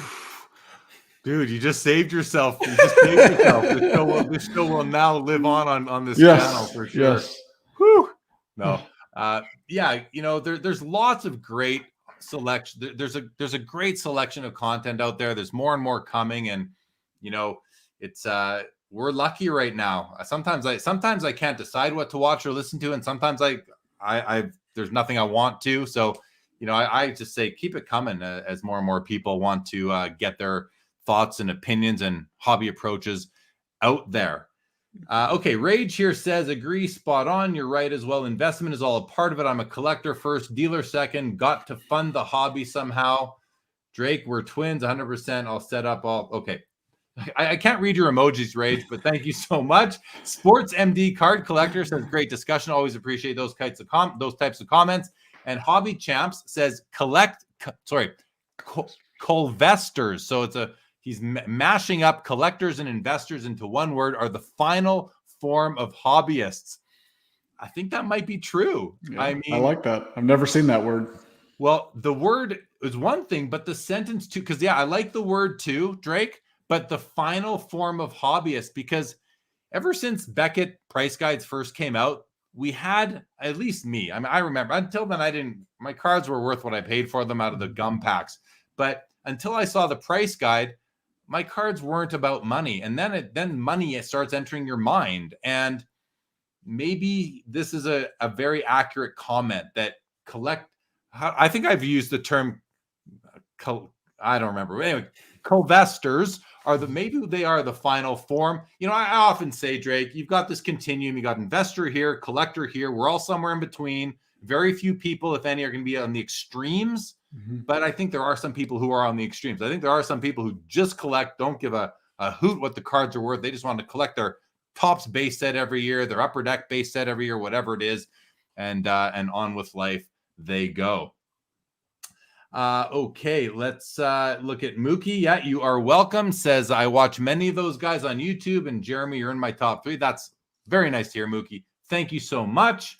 Mark says, Drake, do you watch any football content creators on YouTube, and do you watch TJ Maxx or Stories in Cardboard? So I do not. I'm not familiar with those, but I did see your comment, and I've written those down. I need to check those out. So thanks for the suggestion. Good stuff. You mentioned that, you've got great relationships with various people in the hobby. Drake, how important, I asked you earlier, consuming content being how much of a pillar of your hobby experience is it? And you've addressed that. Now I want to ask the same question, but relationships and friendships, because let's face it, as we get older, it becomes harder and harder to make friends. Unless you're in the hobby. If you are in this hobby, it's not so hard to make friends. If you are outgoing and you're going out, going to shows, or you are active in chats or on Instagram lives or on message boards, how much of a pillar, and I want to tie this into my other question I like to ask guests, which is how does the hobby enhance your life? So speak to all that. How much does the hobby enhance your life, and how much of a part of that are the relationships and friendships? Yeah, relationships and friendships are everything to me. It's funny that I guess last week or so I was talking to my wife about how, I spend more time communicating with and talking to my hobby friends probably than I do my, our close friends that we have here in Fort Smith, Arkansas. And sometimes maybe you need to step back and say, hey, we need to work on those relationships, a little bit better. But it's important to me because you have something in common, and it's great to have sounding boards for just education and learning and just talking to people and sharing your pickups and finding somebody that, collects like you do. And just somebody to get excited about, something that maybe their interest is the same as you. And so I think that piece is critical. And then you kind of go on to where, hey, let's plan a meetup at the National or at Mint Collective or a show, and you get to hang out and, you get to talk about things besides cards, because a lot of time on social media, it's just really card focused. But I've also found that had some hobby friends that, will call to check in on you. Like, hey, I learned you got a new dog. How's that going? Right. Or, hey, I know you told me you were going to have a surgery, or your kid was going to have something going on. And like, just hearing things like that is just awesome to know that people care about you, and it's not just about the money, and it's not about the value of the cards, and it's not about what collection you have or what you don't have, but just those relationships that you have. And then whenever you can get out and see those people, just kind of going back to something we talked about, or, before at a card show, when you go to a card show, do you feel like you have to get something? No, like when I go to a card show, my goal is not to find a card, honestly. And I know that may sound weird. If I find something great, and that's just the icing on the cake, my goal is just to walk around. I enjoy talking to people. I love just meeting people and learning about what they do, what they collect, learning about how the hobby's going for them. And then for me, it's fun to, friends say like, hey, Drake, I see you're going to the Dallas Card Show. Will you be on the lookout for a 1992 Beam Team, Shaq, let's say, or some other card, like the friend, that I said that they got the Bo Jackson for. That to me is the best thing in the hobby for me, is just talking to people at shows and getting around, and then kind of the hunt to be able to help someone else find something that they're looking for. Like, I really enjoy that more than any other card that I will ever pick up in my life. And so that's why I think relationships are so great, is having those people that you can turn to for advice, turn to for a sense of support, when things, and then, just being able to help people find cards they're looking for to enhance their own collections. And, sometimes you get something like that in return, and that's like the best feeling in the world. And so that's how it enhances my hobby experience. And I think that relationships and community in the hobby are so important, because the last thing you want to do is feel like you're on an island and you're the only collector that's gone through this or is facing struggles or something like that. So it's important to have friends in the hobby. Well said. Could not agree more. It certainly makes the whole experience that much better. Lapper Aaron says, that's the great thing about content like cards, the thrill of the hunt. I started making content hoping other hockey guys would be inspired to make their own so I could watch. Yeah. Wow, they're exactly, Aaron. And check out his YouTube channel. You see it right there. Lappers with the threes, hockey card flips. And look forward to seeing Aaron at the Expo, April 20th to 23rd. So I have a question for you, kind of related to his comment there. You know, a lot of times the hunt and the chase is the best part. But then sometimes you acquire the card and you get it, and it's almost just like is there a card that you've gotten or experience you've had where maybe you've been on this huge chase or huge hunt, and then you get the card and you're just like, well, I thought it'd be better than that. Yeah, that does happen, and it's happened several times. And here's an example of one, and it was a Shaquille O'Neal card that I bought. It was the Big Men on Court, the one with the graffiti style writing in the background, and he's jumping off it. And I thought, what a cool card! I love its die cut. I love the colors. And then I got it, and I bought it online somewhere, and it landed, and I was underwhelmed by the card itself. So, but that's fine. Live and learn. I don't know. I still have the card. I still have it, but it's moved from my PC boxes to my card show boxes. So it's going to come with me to the Expo. It'll come with me to certain shows. And eventually, if I don't sell it at a show, I'll sell it another way. I'll move it, and that money will be redeployed into a card that I do love. Even the two cards that I traded away to get these two at the Mint Collective were two cards that, one, it was the Hot Numbers, that 3D card that came out in Flair one year. I forget the year. 95, I think. I think it was 95. Yeah. It's a card. I tell you, Drake, I struggled for a long time to decide, do I want to keep it or is this a card that I can move? And I took it with me to the Mint Collective and I traded it away. And when I and that was the smaller of the two cards I traded away. The other card was also Michael Jordan from the Ultra Abilities Superstar, a very low pop card that had blown up in value since I acquired it, like 8 times what I paid for it.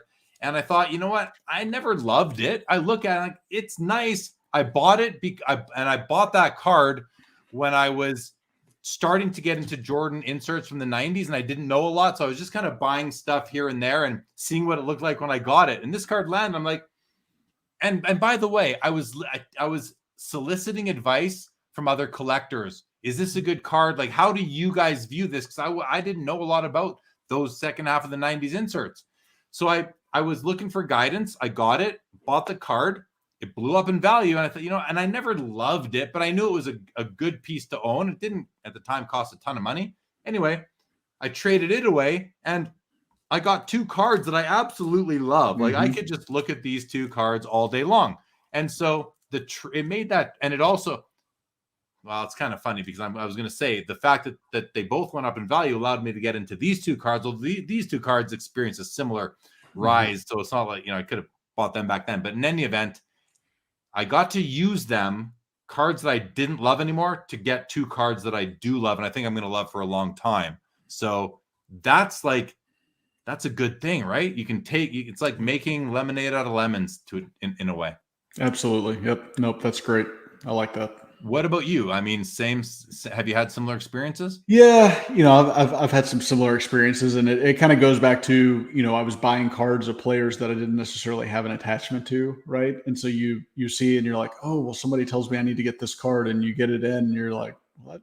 It's okay. Like just for example, the Luka Doncic, his downtown rookie card, or the insert or whatever, Cornerstones, it comes in, and I mean, it's got a cartoon, and it's kind of cool looking. And it was just one of those things where I got it, it was a decent price point. And then next thing I know, it shot up in value. And I'm just like, I don't really love this card that much to justify the value that this card is at. So I was able to, I actually sold that card, and I got my, I got my first Drew Brees shield, kind of game worn 1-of-1 shield right there, with some of the money that I got for that Luka Doncic downtown. So just similar to you got into something that fits more with what you're wanting to collect. And I think that makes it worth it. Lapper says the hunt is always more fun than the kill. And yeah, I mean, and that's that's a different, it's kind of different, but it's true. Like, you chase a set for so long, you get that last card and now it's over. It's a big it's really cool when you see it online or you see it in a showcase at a show for the first time. You work on that deal, you get it. Mm-hmm. And now what? Now you're done. So, but I mean, there's still a lot to be said for loving the cards that you own and having that chase and then being reminded of it by keeping those cards. I tend to keep that kind of stuff when I get it done, but sometimes I haven't, not every single time. Yeah. Well, and as we're talking, one other example that came to mind is I remember coming back to the hobby. I knew when I was younger, Michael Jordan, I could never afford, a signed card of him. And I was looking all around, just trying to find an autographed card. And I got one and he was in his North Carolina jersey. And at the time I didn't really realize that's probably not the most coveted card in the hobby, even though it is a signature, you want the Bulls jersey and all that. And so I went to the National and walking around and actually somebody speak to community, someone in our Peyton Manning group chat said, "Hey, I saw this card." And I was like, "Well, where is it?" And he goes, "I really don't remember." And I'm like scouring the convention center trying to find this card. And luckily he kind of gave me a roundabout area where it was. And I was able to make a trade for that Jordan auto, which at the time when I bought it, I was like, I want a Jordan auto. But then when I looked at it, I'm like, I don't really like it. It's an okay card, right? It's still Jordan auto. It's just okay. But I was able to move that into this Peyton Manning 1-of-1 equipment patch from 2011 National Treasures. That's a nice card. And so that to me was well worth the trade. Kind of moving that from something that I thought I would love at the time, but when I had it, I didn't love it as much as I thought it would, and moving that into something that I truly love and fits in my collection. And when that happens, we have to, and this might be obvious to many people, but I think to some it isn't. You have to give yourself permission to get out of that card. Yep. And just trade it away, sell it, whatever it takes to get something that you're going to like more. That's okay. You're allowed to move in and out of cards. So Big John says, enjoying the live. Well, thank you, Big John, and good to see you here. Welcome to the show. With that, Drake, why don't we do this giveaway? If we have any wrestling fans in the room, we have a Ricky the Dragon Steamboat autographed 8x10. It comes with a Beckett certificate of authentication or certificate of authenticity. There's a little Beckett authentication services sticker right there to match the certificate, I assume is the case. And let's do a giveaway for this right here. I'm going to be able to, we'll ship it out to whoever wins. What do you think, Drake? Should we give this thing away? I think so. I like that. All right. So here's how we're going to do it, guys. There are 62 people in the room right now. Let's see 62 entries. Here's how you enter. You simply make a post in the comments here. Your post is going to be hashtag Hulk, Hulk for Hulk Hogan, one of Drake's guys. Here you go. Sharing it right there. Hashtag Hulk. Put it into the comments and we will pick a winner when I hit draw. Right. So far, we have 0 entries. That's a very, very low number. So get them in. No one's going to win. We'll leave this open for, a couple minutes as you guys hear this and can actually type. All you have to do is type in what you see on your screen. Hashtag Hulk. We have a couple of entries now. I can see them starting to come in. Exactly 2. We're up to 4 entries. Get them in, guys. And also, this is practice for you all because next Saturday on the episode of Sports Cards Live, the 3-year anniversary episode, there's going to be lots of giveaways. There's going to be some really good stuff, really good stuff. One item has been committed. I couldn't believe it.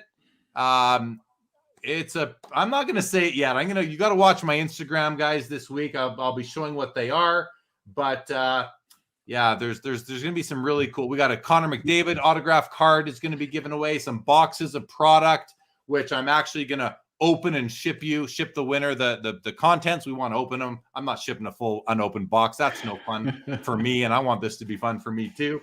And we've got a few other things coming. So this is practice. We have 13 entries, 14 entries, 60 people watching. That's a 25% conversion rate so far. I'd like to see us get to 30 entries if we can, but only if you want the item. If you don't want the item, then don't enter and let someone who wants it win, and I'll send it to somebody who wants it. What do you think, Drake? What do you want to say about Ricky the Dragon Steamboat and an autographed 8x10? Oh, I think that's a great piece right there. I mean, he's someone he does sign a lot, but I mean, you think back to his matches he had with, like, Ric Flair, and I mean, he was just great for his time. And he's one of those guys that when he got in the ring, you just knew that he's maybe not going to have the most charisma and all that, but he's going to put on a phenomenal match that you could sit there, whether it's a 15-minute match, 30-minute match, or whatever. And, when he would come out with the fire and he would breathe the fire out. And I mean, it was cool for his time. And he's one of those guys, he's retired now, but gosh, he could probably get in the ring and could probably still go at his age. I think he's like 70 years old right now. But no, he was a great performer, great performer. And just so people know, it says best wishes, Ricky the Dragon Steamboat, Hall of Fame 2009. So there's quite a bit of ink on there. You can't fit that much ink on a sports card. Okay, well, we've got 17 entries. Once I hit draw, the option to enter is closed. I'm gonna hit draw in 3, 2, 1, and here we go, guys. The winner is Dexflo, just like he said. He called it. That's amazing. Dexflo says, I'm winning this, and he does. Look at that. He spoke it into existence. I love that. Way to go. Congratulate. Well, I feel like at least it's going to somebody who really wants it and will enjoy it. That is awesome, Dexflo. I'm happy for you. And, well, thank you for being here and entering it. He called his shot, no doubt about it. Matthew Person, he called his shot. Big John, he called his shot. Congrats from Lapper. Very nice. Congrats from Matt Person. Congrats from Rage. That was awesome. That's hilarious. I love it. Congrats. Pretty cool. Pretty cool. All right. Well, Dexflo, you need to send me a shipping address. I got to take that. I just realized what your avatar is, Dexflo, and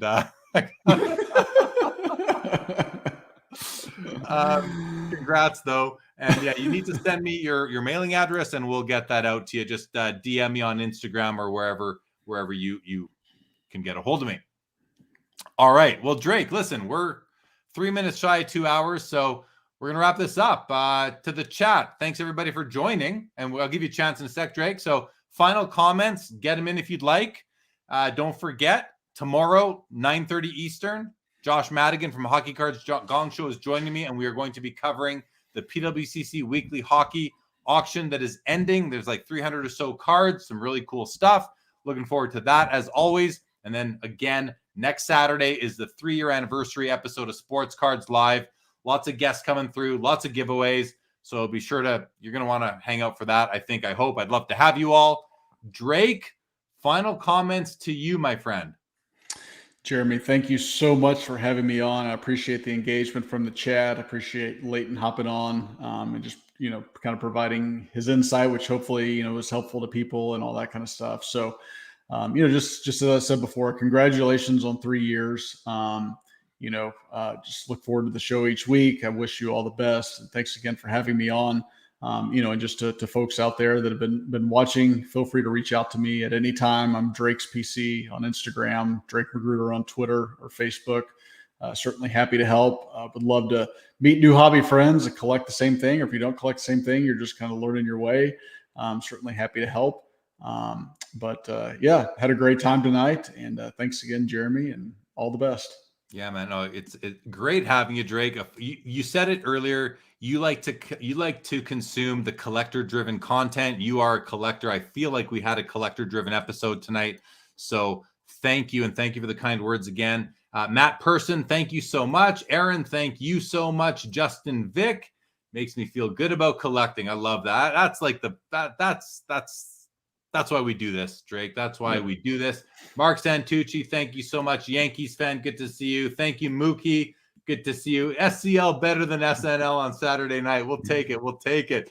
Justin Vick, record SNL, watch Jeremy live. I love it. Thank you guys so much. All right, Drake, thank you again. And with that, everybody, as happens on Saturday nights, Thank you, Jeremiah33. I see your comment there. It says, great show. Keep it up. We will do that for sure. As happens at this time of the night on Saturday